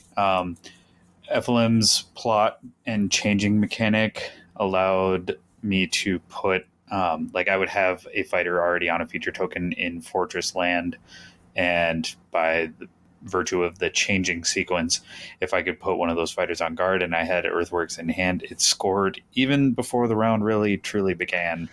Oof. And then with their push mechanic, I could even in round one, if I push one of my fighters onto a feature token, I could just charge somewhere else, and now I'm scoring that at first activation. So very powerful play there with Ephelim's. But I think It's a lot of stuff that a lot of people already know. Yeah. So I'll actually use that as a ramp real quick. So speaking about Ephilums and actually Domiton's Stormcoven as well, we are aware that the greater Underworlds community is experiencing some dominance performance from Ephilums in Nemesis and both Ephilums and Domiton's Stormcoven in Championship. Just wanted to call out that we're aware that these warbands are really strong in those arenas. And we are consciously, throughout the course of this episode, trying to highlight other warbands that are going to pair well with these different builds, these different pairings available to them. But like Brian said, we'd be remiss to not mention that the combination of Ephilums and Fearsome Fortress is extremely strong right now, amongst the highest of tiers available, especially within Nemesis. And then, down the line, you'll hear us call it Domiton Stormcoven. This is kind of me doing it in advance, but with Seismic Shock, right? They're going to benefit a lot from that package, having 3 wizards available to them. And they have some additional advantages with having 3 leaders available to them. So just wanted to take a beat to call out that we hear you. We see it ourselves, and that, as the game continues forward, we hope that is addressed. And there are 40 other warbands, present right now. Oh, sorry. No, 42 were played in our league. That's where I was getting my 42 minus 2. There are 51 warbands right now. So 49 other warbands, to shine in the scene, and that have kind of brought us into this game, in advance of the Weird Hollow Box dropping. Not that these warbands aren't interesting, aren't fun, don't have their own offerings, but they just need a little balance. Yeah, that they're a little overtuned right now. So it's not a drumbeat that we want to sit here, and hit every episode, but it is something that we want to acknowledge for those out there who feel they are a little strong. They are. We see you and acknowledge you, and we hope that they get reined in a little bit. Agree. Yeah.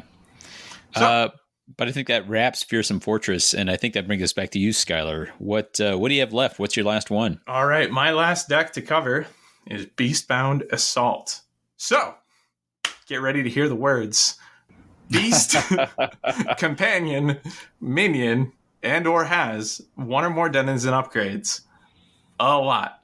No, I'm kidding. I won't be saying those words repeatedly here for you. They are already on the cards. Let's just call it Beastbound. So many. Exactly. Actually, so that's my first point, is I actually think that they could have taken a note from what they did with Illusions and what a lot of other card games do, and actually separated the text on these cards. And what I mean by that is, in the space of the card, if you're going to list out the words on every card, Beast, Companion, Minion, and or has 1 or more denizen upgrades, call that out at the top or the bottom. Keyword it. And keyword it, right? So I would prefer at the top, right? Just kind of like Illusions, say Beastbound, bold, right? This means, these fighters are either, and you go through that, right? And then below that, you have the actual effects of the card. And what that does is it declutters the card. It makes it so you're not constantly reading and putting mental load on what keywords are present, because in some cases, not all of these keywords are present. Maybe the card only cares about denizen. Maybe it offers more beyond that scope. So if you reduce this mental load in text to just Beastbound, and you just include that at the top of any card that's going to reference Beastbound, you do away with the need of it being a reference card, which could be confusing because that could end up feeling like a plot card, and then people think that they're plot locked into Beastbound when it really is just a reference card. So just put it at the top, like you would do with Illusions, and all of a sudden you allow people to focus on what the card is actually doing, instead of just continually reading that phrase. That aside, and it's worth noting because you're going to see it a lot in this deck. This is the deck's focus. So outside of... Go ahead. Valid criticism, but one of the things I should emphasize is really have to be careful reading the card, because they haven't done this. They haven't keyworded it like that. There will be text intermixed between those that beastbound caveat. So make sure to read the card carefully. I actually think the greatest sin that we've ever seen in card formatting is illusions, that at the top of the card, it talks about illusion, but includes more than what you would commonly see in that paragraph, right? So you skip the paragraph, you go down to the effect, and you miss the fact that it's actually a little more than what your standard illusion has as a qualifier. I can't remember the name right now, but there was the order illusion that you could only play on somebody who is like vulnerable, which would inspire them. Yeah, I remember overlooking the thing that was that said that they were needed to be vulnerable. I was like, what? I can't believe they did it. They made another like free inspire, and they're like, oh, actually, this is not great. And sometimes that mixed condition can be a pro for you, a con for your foe, or something. Yeah, it just really messes with gameplay sometimes if you assume. Yeah, that's the exact card I was thinking of. I almost wish I remembered the name and put it in the flavor text quiz here. But to be continued. That's right. I have the wheel. I have the flavor text quiz. But regarding Beastbound Assault, a lot of this deck is leaning into those keywords. You're going to want as many of those keywords present in the warband you're bringing as possible. That's going to be even more prevalent in Nemesis than it is going to be in Champs. I'll get to that in a moment. Oh boy. All right. Well, so the other thing that this deck brings with it, alongside this Beastbound condition, and included in the Beastbound condition, is these Denizen upgrades.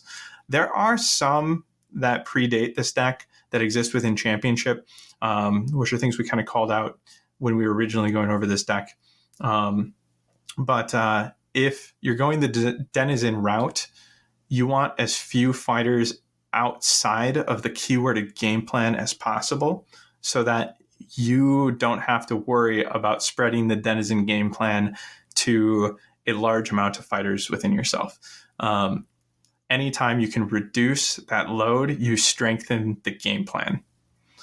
So you're going to look, if you're not bringing beasts, companions, and minions, then you're going to be looking at as small of a warband as you can to lean into that Denizen side. Yeah, it's a matter of like making this a natural synergy versus a combo deck. Agree. Some key cards to call it in here.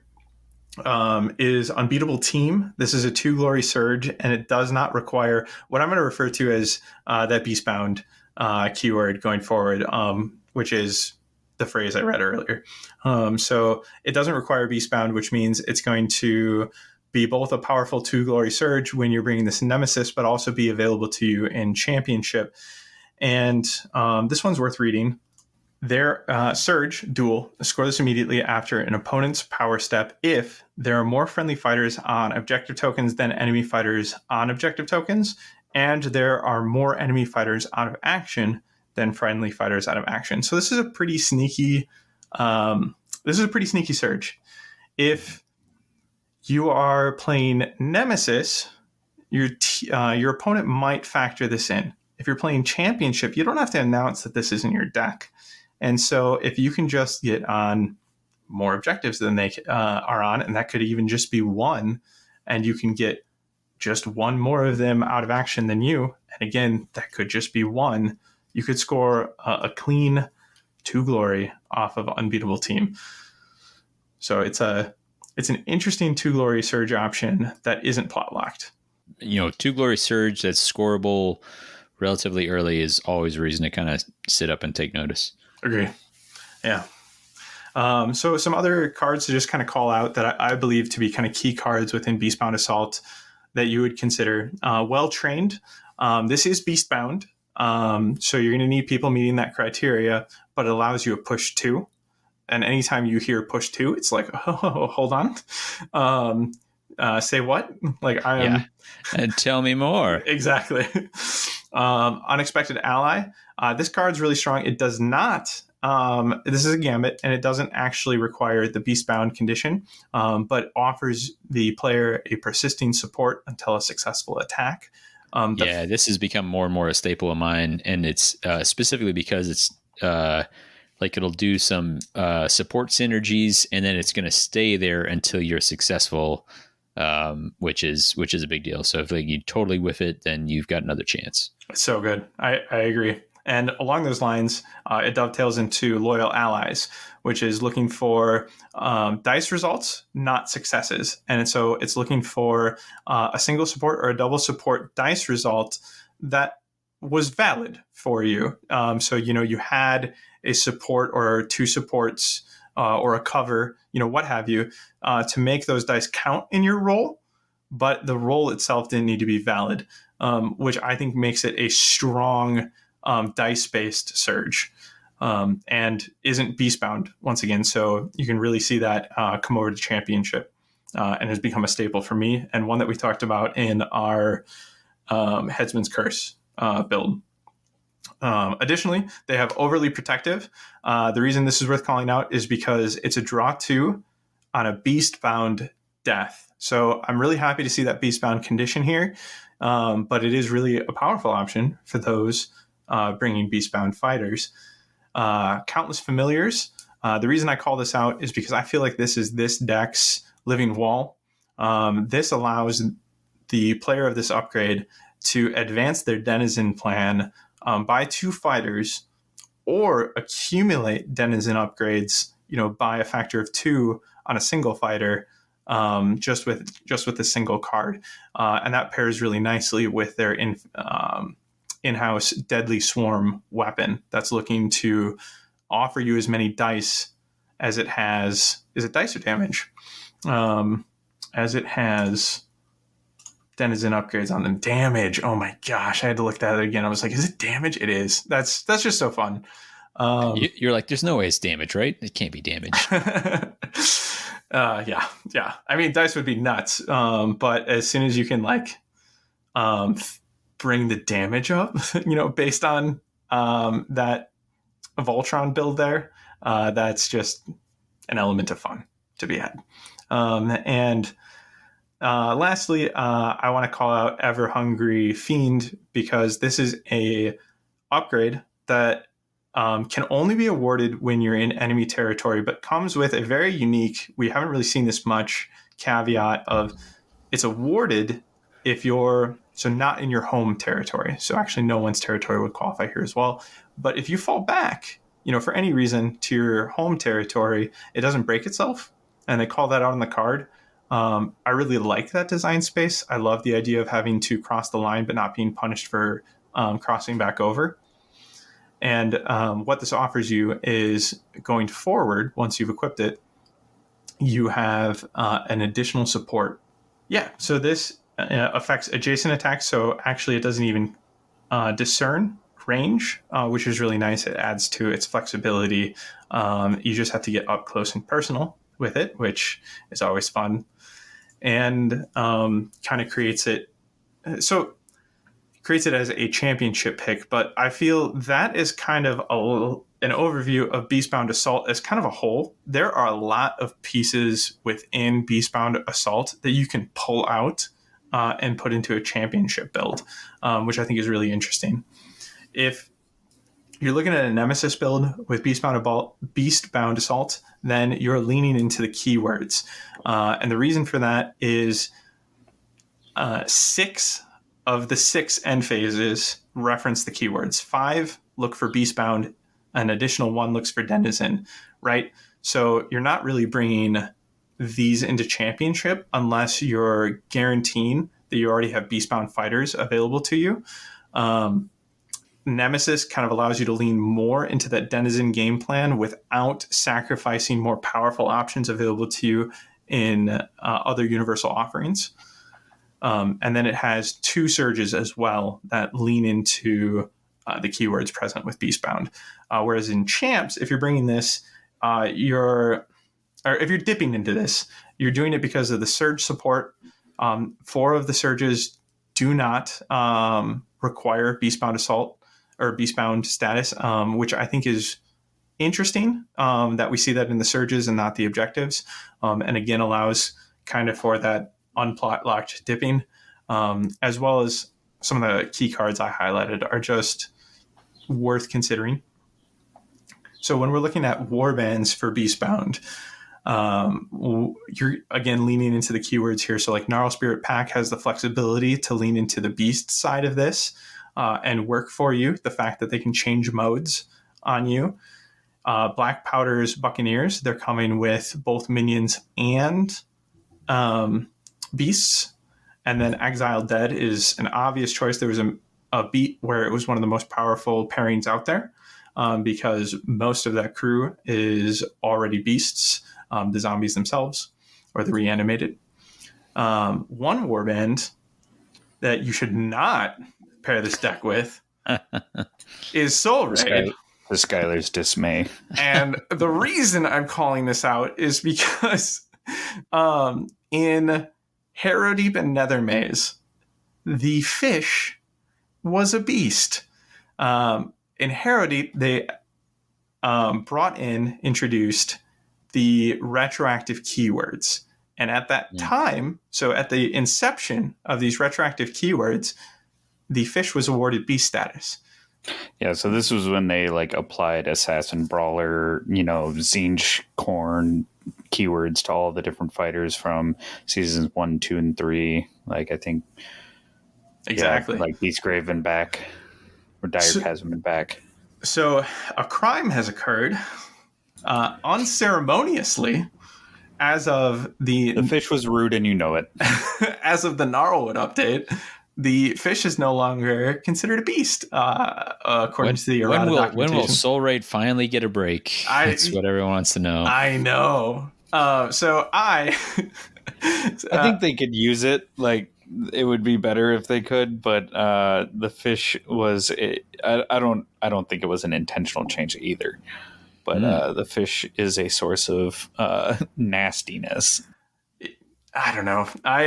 So the reason I discovered this is I actually I was looking at Beastbound Assault. I had my prior knowledge of playing Soul Raid during Nether Maze, and I thought to myself, oh my gosh, I think the fish and the crab having beast status bring enough to this deck to make this a solid Nemesis pairing for them. And I was excited, and I put together my Elathane's Beast Raid build, only to thankfully discover before I fielded it that fish no beast. So long anecdotes aside, again, fish no beast, sadness. And here we arrive at the thesis statement of this episode. Skyler wants the fish to be a beast. My excuse for this entire episode was to arrive at this exact juncture. We don't need to discuss the remaining 2 decks. Time for the outro. Before we move on from Beastbound Assault, is there any additions you two would like to make as far as Nemesis and Championship considerations and or warband pairings? No, I think you got them covered pretty well. I think it's a deck that I find myself dipping into a bunch. I've not played a warband that wants it for Nemesis, but they exist.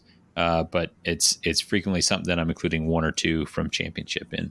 Agree. All right. Well, with that, I will pass the ball on to Brian for his last deck dive.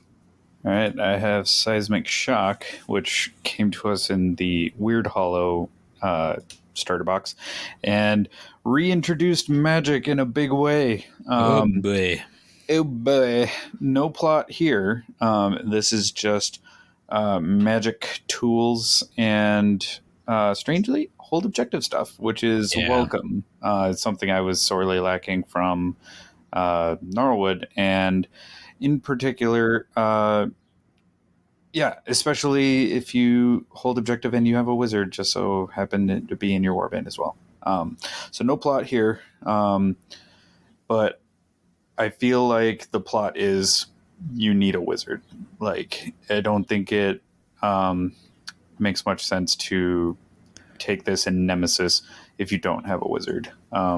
If you don't have a wizard in the warband, then you are cutting out a lot of the card pool here. So you would have to have an extremely strong faction deck and a really specific reason to take this in Nemesis and cut out all of the magic stuff and magic tools here.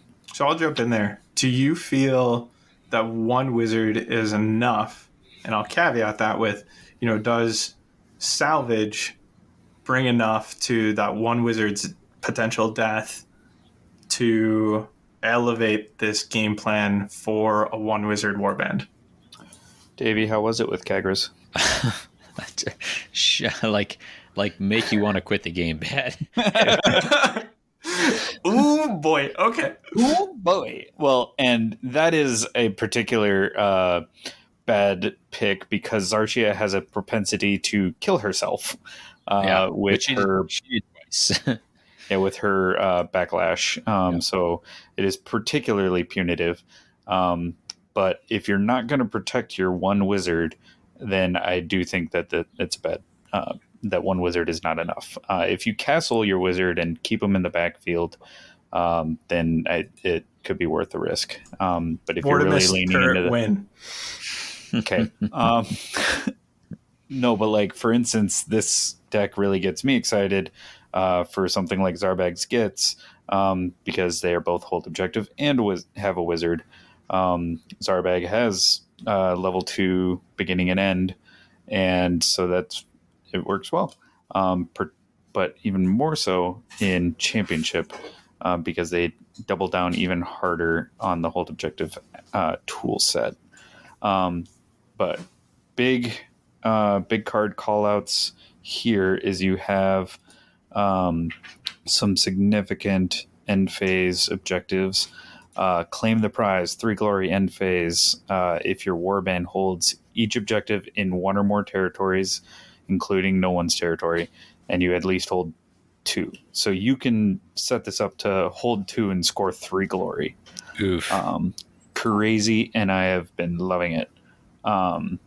You also have another 3 glory end phase, Shape the Realm, and this is basically Supremacy, hold 3, but one of those 3 holding objective is a wizard. So again, if you have more than one wizard, then that's even more assurance for that. But Zarbag Skits, I just got to put Zarbag way in the back on my home field back objective. It's pretty good. And there's a couple other things. So like, is it Touching the Realm? 1 glory end phase. If your warband holds 2 or more objectives, 1 or more friendly wizards are each holding an objective. So again, if you're already scoring Shape the Realm, hold 3 and one of them being a wizard, you also will get Touching the Realm for just 1 glory, but you're doing the same thing and scoring 4 glory. Among the magic stuff and not just all the hold objectives, they have Burnt Out, which is to essentially burn through your power cards in your hand, and you have not discarded any power cards this round, then that's a surge for 1 glory. That can be really nice. Man, I respect it, but I really dislike it. Yeah, Burnt Out can cause you to just to get that seed glory. You might not use those power cards at the optimal time. Instead, you just kind of rush to it, which I mean, it might be worth it. But yeah, it's sometimes, especially in Championship, when you have a really powerful, or you like really distill down your power deck, and so every card is valuable and powerful to you. Yeah. In Nemesis, you might feel a little bit more inclined to burn through some stuff because you might not have super optimal takes. So maybe Burnt Out is even a stronger consideration in Nemesis, which super easy to say. So hold objective, and there's a bunch of magic stuff here too. So if you're running like Stormsire's Curse Breakers, where they have 3 wizards, you can really lean into it. Even like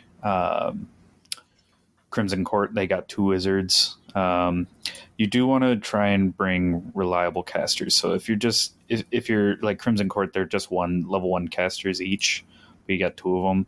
So it might not be reliable enough. Domatan, Storm Coven, 3 wizards there. Really reliable. They pair super well with this. And then moving on to like gambits and upgrades, you got some really fun spells. I really like the design of some of these spells. Like my particular favorite is Mind Wipe. It actually gives you two options for the spell. You can either choose an option to make an enemy fighter unable to hold objectives until the end of the round, so some strong control play there. Brutal. As well as the other option, which I've basically used every time, is the harder to cast, needing focus for the result, is to move one hex within 4 hexes, or move one feature token within 4 hexes, 1 hex. Roundabout way of describing it, but yeah, so either stop them from holding or get it to yourself so that you can hold it. Yeah, just being able to, and that's whether or not it's occupied.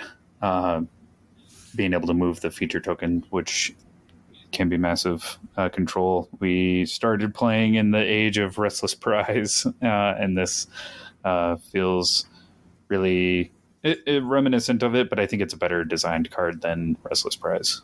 Yeah, I really do like these modular spells. Yeah. I think that's a cool spot for them to occupy. Abyssos Screaming Idols, I think, is also a well-designed card. Gambit on channel. If cast, pick one feature token within 3 hexes of the caster. Move that feature token 1 hex. After you have done so, if a fighter is on the feature token, deal 1 damage to that fighter. So that's a friendly or an enemy fighter. So you can use this as a ping on the enemy, but you're giving them an objective. I'll take it, thank you. Unless that fighter is vulnerable, then it's like that's optimal, I think. But you can also use it to secure an objective for yourself. But at the cost of a ping. I like the decision space this card brings to it. This actually made it into my Ping of Fires build for the reasons you described. Yeah. Love cards with options. Localized Quake, also fun. On to some upgrades. They have some fun ones here. I really like... I didn't use it a whole bunch, but I kept it in my card pool for the longest time because of just the utility of it. Is it Quintuck's Unseen Hand? So it's a flick spell action. Basically, you pick a enemy fighter within 6 hexes of the caster, and the chosen fighter push the chosen fighter 1 hex or stagger the chosen fighter. If the casting roll included 1 or more crits, do both.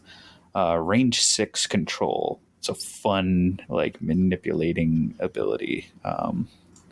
Yes, and that's an upgrade. I can't think of anything that has greater range than that with a range demarcation, right? Outside of like fully open. Yeah. Unlimited range kind of thing. Yeah. So in Nemesis, if you don't have a wizard, I don't think it's a long consideration process. What are you even doing? Yeah.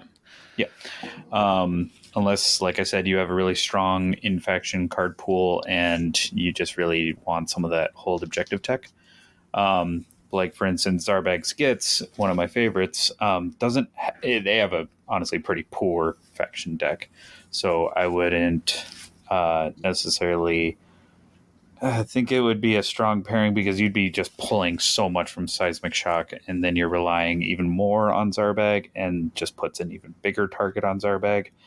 But in Champion, is any other Nemesis pairing considerations you guys can think of? I'm biased as heck on this one. I really like what you've done with Zarbag. In Championship, right? Like all of a sudden, he becomes a key target. Otherwise, he's threatening. Let me gush in Championship about that, but like Nemesis. Yeah. All right.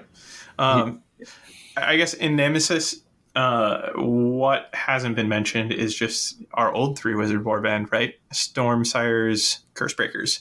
Yeah. And that is something that we didn't see over the course of our 8-week league. One of the champion or warbands that didn't make the unique warband count. Make an appearance. Yeah. I kind of looked affectionately at the 9 warbands that didn't make it, Iron Soul, Condemners included.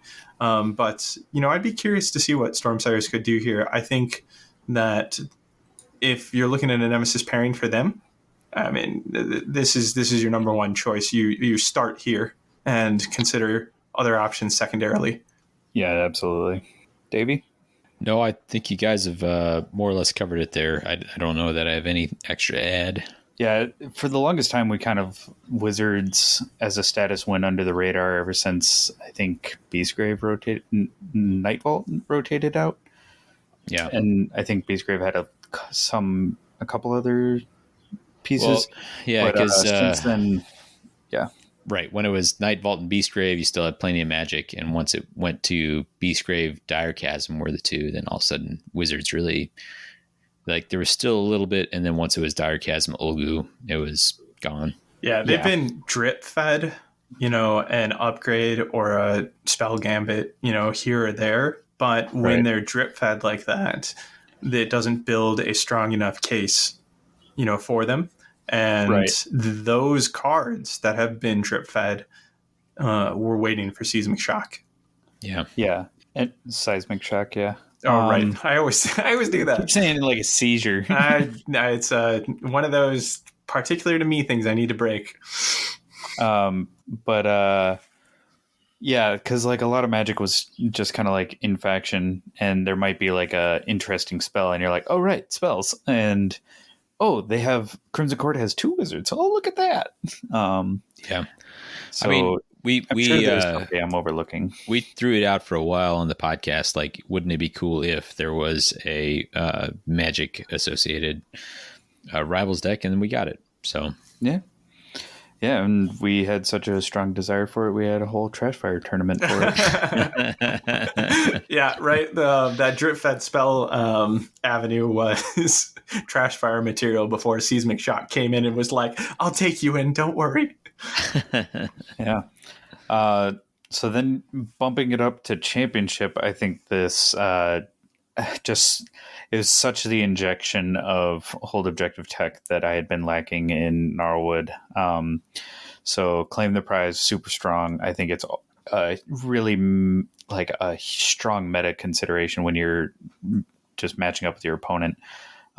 If you think that they have any inclination towards hold objective, you're going to have to be careful about where you place objectives if you need to flood their side. If you're trying to score it 2, 3 Glory End phase is not something you just casually overlook or be like, I'll be fine. Me personally in Championship, if you're going hard into hold objective, so any of those Swarm Warbands that have an interest, Claim the Prize, 3 Glory End phase, Shape the Realm, 3 Glory End phase, Supremacy, 3 Glory End phase. It's powerful for essentially doing the same thing. Claim the Prize's arrival, unplot locked, absolutely gave Swarm the boon that they needed to get online and be meta competitive. Yeah, and I even found that because they do similar things, but there's kind of different conditions. So sometimes I might get thwarted from Shape the Realm if my wizard gets killed, but I can still score Supremacy and then claim the prize off that. If I lose that third objective, you might still claim the prize. So there's kind of some redundancy / contingencies there. And then Shape the Realm is so interesting in the fact that it gives you a key target when you're opposing that game plan to take that card out of play with, right? If you can manipulate the wizard's positioning, or if you can take them out of the game, and all of a sudden, in a best of 3, once you know it's there, that becomes a goal. But when you're sitting down to a game of Championship, if you notice that there's a wizard across the table, just think to yourself, is this a warband that would dip into Shape the Realm? Do I need to worry about that right now? Because it's 3 points, so it's worth that mental quick check. Also within this deck is Places of Power, and Places of Power is almost a reprint exactly of Cryptic Clues, it actually becomes a more flexible cryptic clues because cryptic clues existed prior to snare hexes. So if you're looking at cryptic clues and reach for places of power first because it has more flexibility, but it allows you to double down on it. And I think that is worthwhile as well, given that it only requires 2 surviving friendly fighters to strive for those 2 cards. Yeah, and new boards in Weird Hollow have plenty of hazard hexes on them. Absolutely. Well, I think we've spent a good venture on Seismic Shock here. Any additional warbands that you would like to note as recommended to look at for a Seismic Shock pairing here? The Grimwatch leader isn't a wizard, right? No, he is not. He is not. Also, I just flipped back to Seismic. I need to work on it. I don't know why. Yeah. It's one of the difficult ones for me. I see the E and I just immediately lean into it. Heard it wrong once, can't escape it. If you've got a wizard and any sort of hold tech, there's tons of hold tech cards that I got into this game with Zarbag Skits and hold objective Age of Beastgrave. So there's a lot of nostalgia here for me.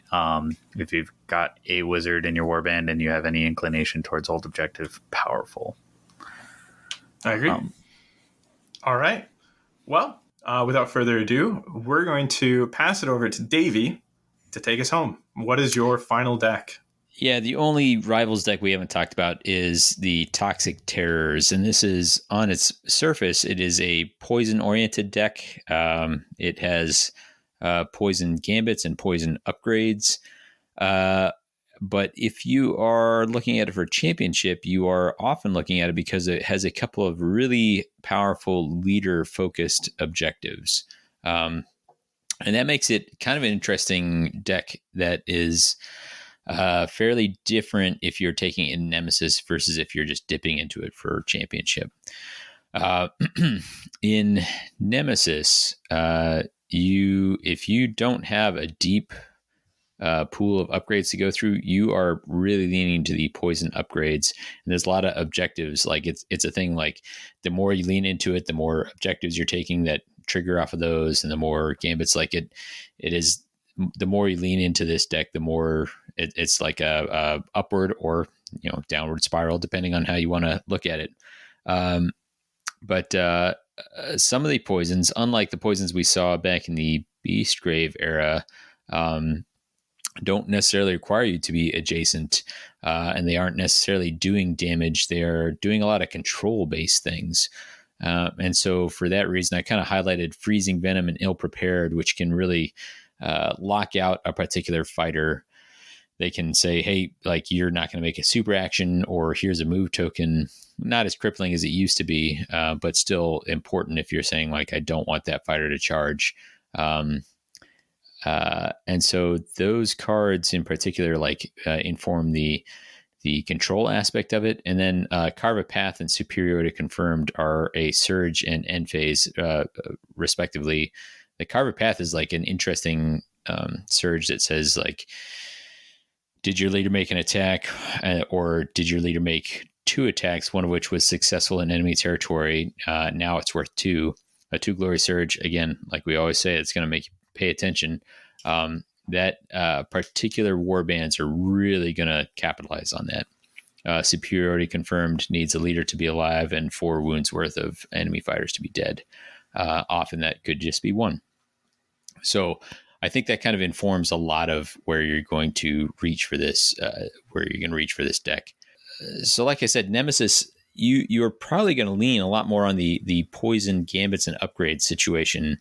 For me, that ended up being, I think I built a pretty good Rippa's off of this, and that's some because Rippa's has got some great in-faction stuff that they can lean on. Some because they like stacking upgrades on a particular fighter or spreading them around. They already are doing that, and some of the objectives in this deck are asking you to do that.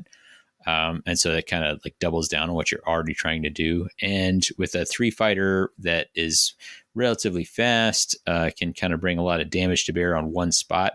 If you can use some of those control things, like, again, the Freezing venom and ill prepared, and even cycle it if you get the particular upgrade that lets you redraw your discarded gambits. You can really say like, my entire warband is going to fight one very small part of your warband, and capitalize on that. So I think Rippa's like this deck in Nemesis and of course in Champs as well, particularly because they have a leader that can attack multiple times and often get at least one successful off, and then you can really spike your glory early right off the gate. We mentioned Domitans. Domitans has the advantage of those two upgrades we mentioned that that care about a leader. Domitans, unless Domitans is wiped out, Domitans has a leader on the board, and that is always like the failing point of any objective which can't be salvaged, like gambits and upgrades. But any objective that needs you to have a leader out is dead if your leader is dead. But Domitans never has that being the case unless you're wiped out, in which case you're probably losing already. So I think those two warbands really like this. If you are leaning into the poison side of things, I think I marked it as Terror Fish.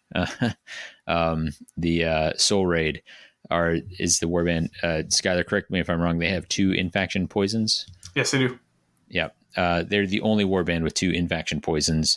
They have a nice delivery system if you needed to be adjacent, which is actually not the case for pretty much all this. But the fish also likes lurk in wait. Is that the one? It's just, do you have a fighter with no move tokens in enemy territory? Like the fish is like, yeah, that's me. It sounds like me. So that's just a 1 glory, but easily scored, and a very, very reliable 1 glory is something that you'd grab. So those are the ones I lean towards with this one. And I feel like, maybe I'm wrong, but this is one of the ones that the Nemesis version of this looks very, very different from the Championship version of this. I don't know if you guys have any thoughts on pairings or highlight cards. Yeah, I feel the same way. Jumping into highlight cards and the Terrorfish, actually, specifically. By the way, fantastic name. They have, so not just 1 flex up to 2 glory surge, but 2 with taking advantage. That's a card that states here that there are at least as many friendly fighters in enemy territory as there are enemy fighters in that territory. And what's notable about that is that it says at least. And that is significant because you're not having to overcome the number in the home territory that you're invading, but you're just having to match it. And with the Terrorfish, that is pretty doable. You can pop the fish over, get the Dune Claw over with a few pushes available to him just through the other activations that you're performing on your other 3 fighters. And what this awards is an additional glory point if you score this objective in the first round. So particularly strong surge for them, potentially. It's one of those where if you see it in your opening hand, you set up to make sure that you can get over the line and do that with them. So, same would be available to something like the Cunning Crew. Yep.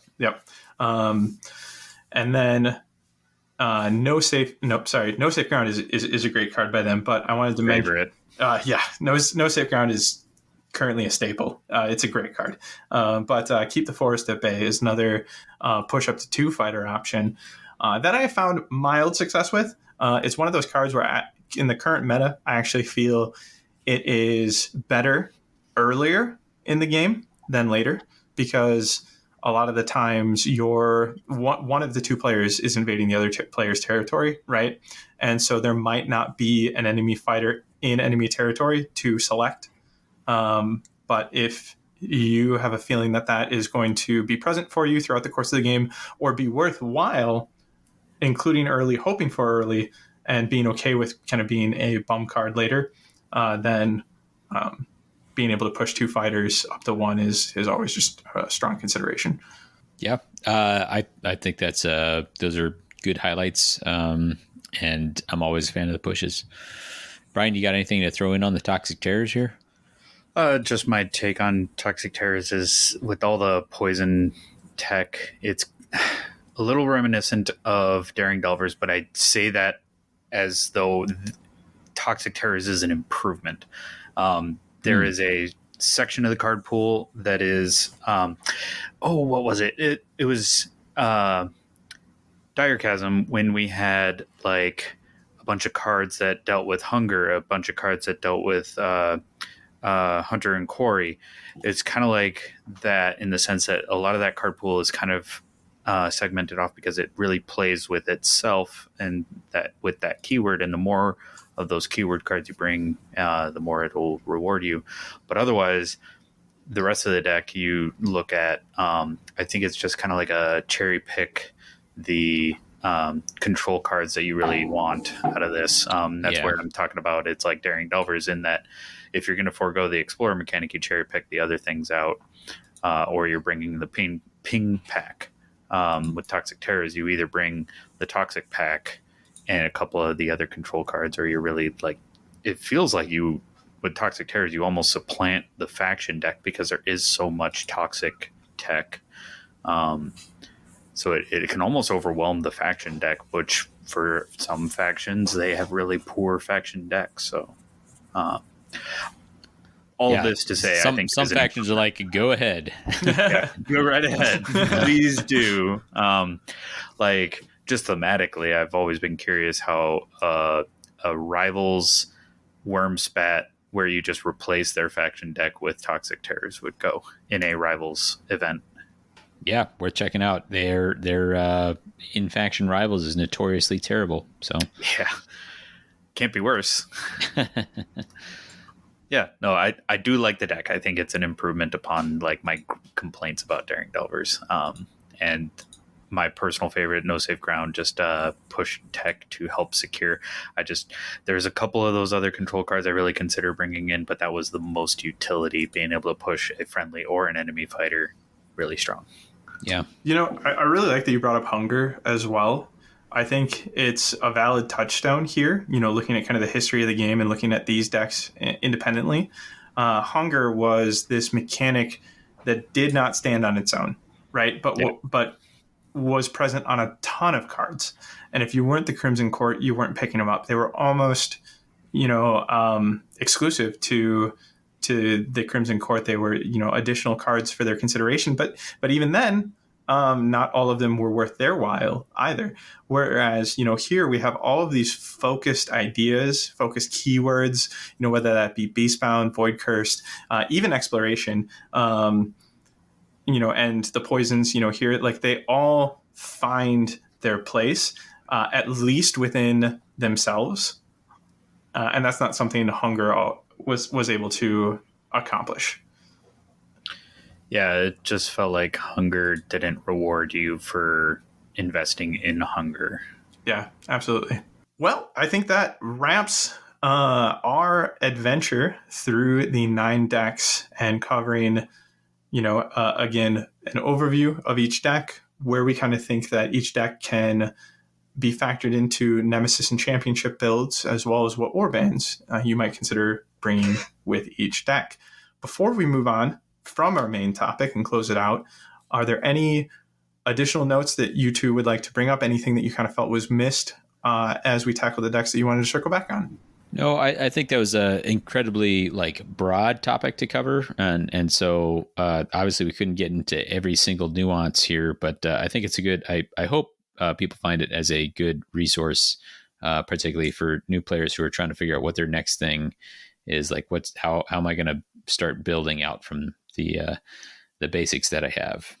One of the main things to consider here, I think, is the opportunity costs. And it can take some time to evaluate the strengths and pairings of each of these things. And that's what we were trying to help people along with. Yeah, I like that a lot. I think opportunity cost is a really cool way to wrap that up. Because when you're in Nemesis, you're only getting access to one of these. So you're foregoing the rest.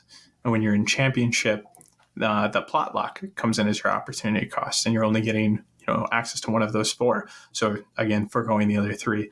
And that's just where we are at with the deck offerings today, right? With 9 options available to us. And, the future, I think, looks really bright here. I'm excited to see what these decks look like next season across that entire realm, where we'll have 2 core boxes, because that means we'll be in a place where we've had 4 core boxes that all, and their following seasons, that all have the same picture, that all contribute to this Universal Rivals deck landscape that was kind of really carved out with Gnarlwood. As we've kind of discussed, Illusory Might and the deck, or Illusory Mights, Deadly Depths, and even Silent Menace, don't quite live within this is a Nemesis designed consideration, a self-contained designed consideration. Right. So, well, I think one of the things they had is with the entire what used to be the entirety of the Universal card pool is it was hard to balance it, all 500 cards in a given season, or roughly that.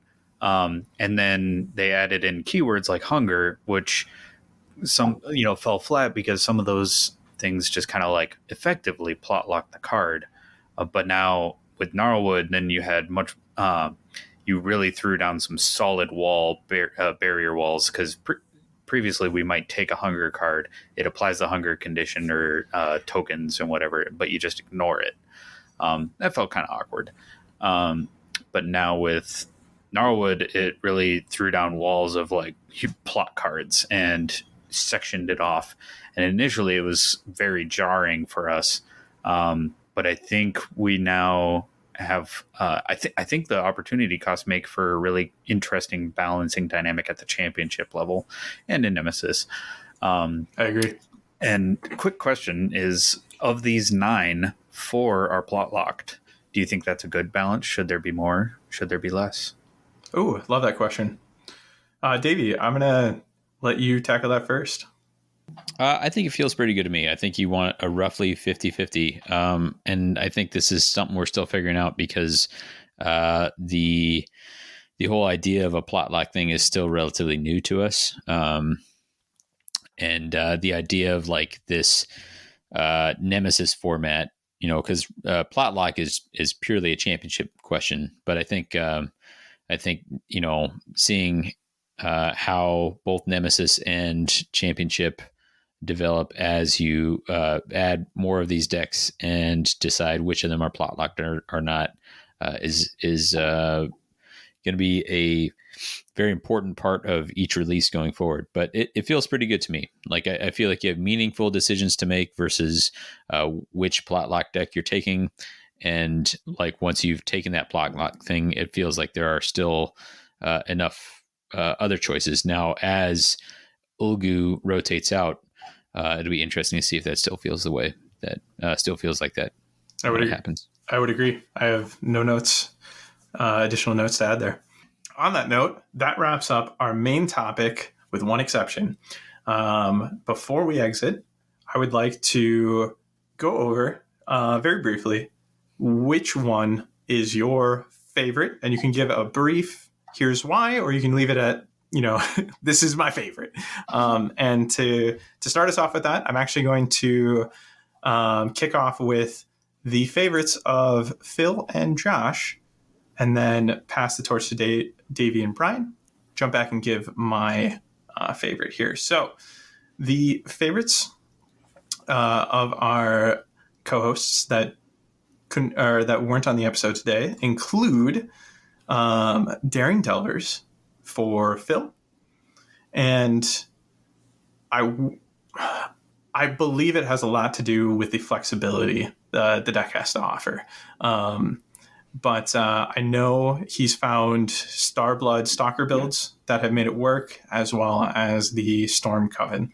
So yeah, that was his Adepticon deck with Starblood. Yep, absolutely. And then over from Josh, Josh shared his favorite is Fearsome Fortress. The one he had wishes here. Favorite, yes, Fearsome Fortress. The one he wished he had more time with prior to this episode, Void Cursed, and the one he wished would stop tripping over itself, Toxic Terrors. Oh, all right. Interesting. So maybe he tries to dip into what's there, but doesn't dip into it enough to kind of satisfy the self-contained offerings that are there, and therefore kind of trips over itself. So what are your favorite Universal Rivals decks? I'll go first. I am going to pick Void Cursed, and I don't have a lot of reps with this, but I'm going to pick it just because it tells a story within itself. And, truth be told, we are part of a larger sort of narrative network, and I still have like a little bit of a sweet spot for that. So it's such a weird and such a different deck. I think it's, like you said, Skyler, I think it's great that it's plot locked, but that's where I go. And that's not out of any like decision based on its power level or anything. I just like it. That's awesome. I love that deck, reading it 1 through 32 from a flavor standpoint also, tells its own story. Yeah. Yep. Totally. All right, Brian, what is your favorite? I've had a lot of fun with Fearsome Fortress. It's a strong contender, but the nostalgia is winning out for me. It's Seismic Shock. Like bringing back Magic was so revitalizing for the community, and on top of that, it had a bunch of hold objective stuff, which is nostalgic for me. Love it. That feels like such a good pick for you, and it's nice that you didn't pick Fearsome Fortress because that is my favorite. And that would have been 3 people picking Fearsome Fortress. I really love the offerings there when it comes to both the flexibility of something like Conquered Domain. I just find that to be such a fascinating card because it can be a guaranteed 1 for you, or you can set it up to be more. I really like that design space. Earthworks and Bolt Sortie are surges after my heart. With them with them being very reliable and being something that specific warbands can really capitalize on far easier than others. And then with Walking Wall, I called it Living Wall earlier. Walking Wall, it was kind of like the first card in that, like, I'm here for this deck design space, and I love it. And it's actually why I had to bring up the Beastbound Assault equivalent in Countless Familiars. So for all of those reasons and my mission statement or hill I'm dying on with it being the best pairing for Mad Mob, one of my favorites, it's solidly my favorite Universal Rivals deck right now. Fair. All right. And with that, we'll call it a round. We have been What the Hex, and you can reach us at WTHcast on Twitter or email us at whatthehexcast@gmail.com. We do appreciate feedback in both avenues. We definitely read and take a look and respond to both avenues. So happy to hear from you. You can also check us out on our website, themortalrealms.com. That's the greater network that we're a part of, as well as find a link on that site to our Discords. Happy to have you there and talk with you as part of the community that we've built there. Coming up, we're really hoping to be able to talk about the Plague Pack sometime soon. There's no known drop date for those, but they are front of mind for us. Additionally, we have the Q3 Madtown Throwdown coming up. That will be Championship, and as a reminder, again, that is Sunday, August 13th. Happy to have you out if you can make it. Noble Night Games. At Noble Night Games in Fitchburg, Wisconsin. And we're looking forward to covering that for our listeners in full after we wrap that. Additionally, we have a flavor text quiz for you. Are oh boy. You two ready? Can't get more ready is the honest thing I can say. So excellent. I'm so happy to see you on the other side of this script, Davy. Here we go. So, your card is from a Universal Rivals deck. Okay. And the flavor text is: to establish a foothold, under the gnarlwood takes immense power. All right, so I'm going to say this feels seismic shocky. Is that correct? It said Gnarlwood. Oh, gnarlwood. Underground Fortress? This is not Underground Fortress, and you are correct to steer towards gnarlwood and Conquer Domain. away from Weirwood Hollow. This is not Conquer Domain. It's 2 from Brian. One more, and I strike you out. Davy, you got any? Gotta be from Fearsome Fortress. It does feel pretty stockpile. No. So, to toss in a guess before we close out the Flavatex quiz, Is it attributed to anybody? this is a personal favorite. How well do you know me? Personal favorite. Tremendous power. To establish a foothold under the gnarlwood, it takes immense power.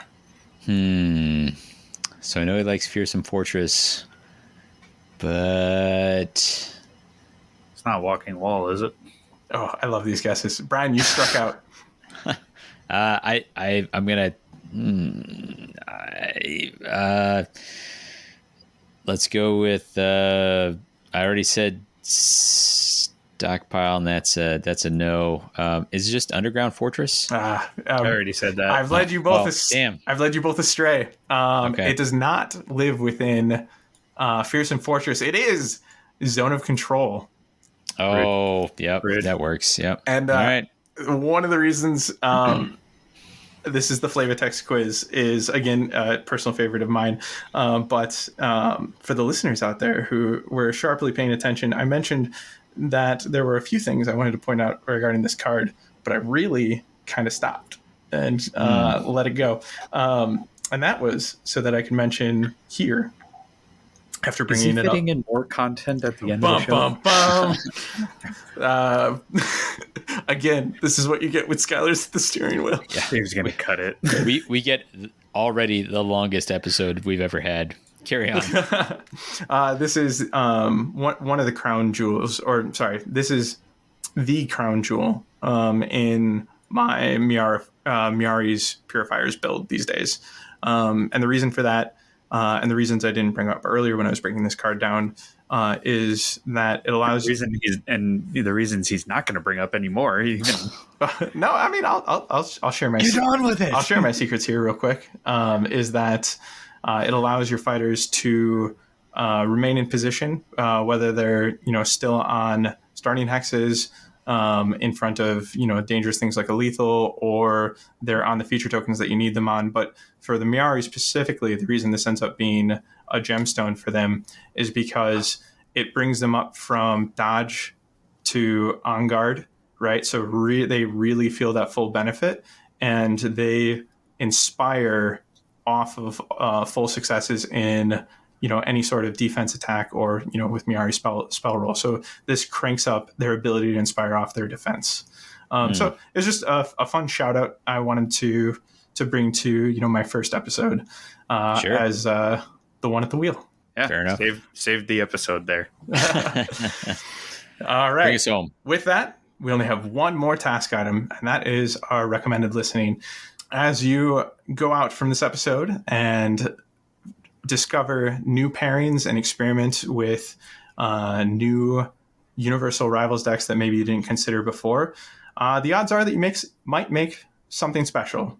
The odds are that you might make something terrible. And our recommended listening is Odds Are by Bare Naked Ladies. And what's Personal favorite. important to remember is that at least you got out there, deck built, and tried it out. And so the odds are that you probably won a little bit there personally. Fair enough. And with that, I've been Skyler. I've been Davy. I've been Brian.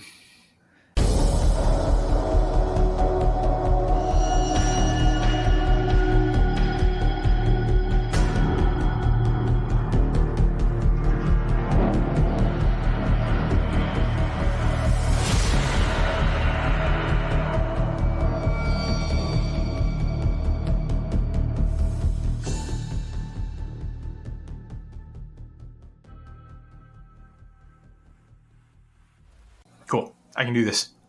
Ready? Yep. No pressure. And with that, Oh dear. Oh, So close. tripped over my tongue on the word that. Yeah. It's a tough one. It's a tough one. A T followed by an H. Ooh. Yeah. Okay. And with that, being GW and jump WH. Wait, no. Yeah. WH. There we go. Apparently, words are hard, letters are harder out loud. Here we go. Adrenaline. Yeah. All right. Perfect. Cool. All right. Be back in a second.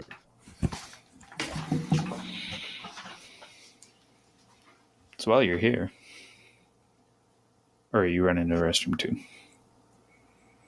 Just me. Cool. Hello, everyone. And Davy. How's editing going? I hope it's been well. I hope it's going well. I know Skyler's made it hard. I know. Don't take it out on him. It's okay. He'll get better eventually.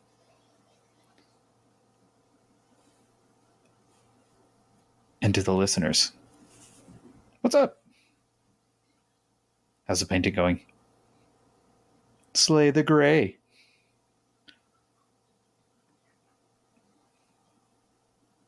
Soundbite.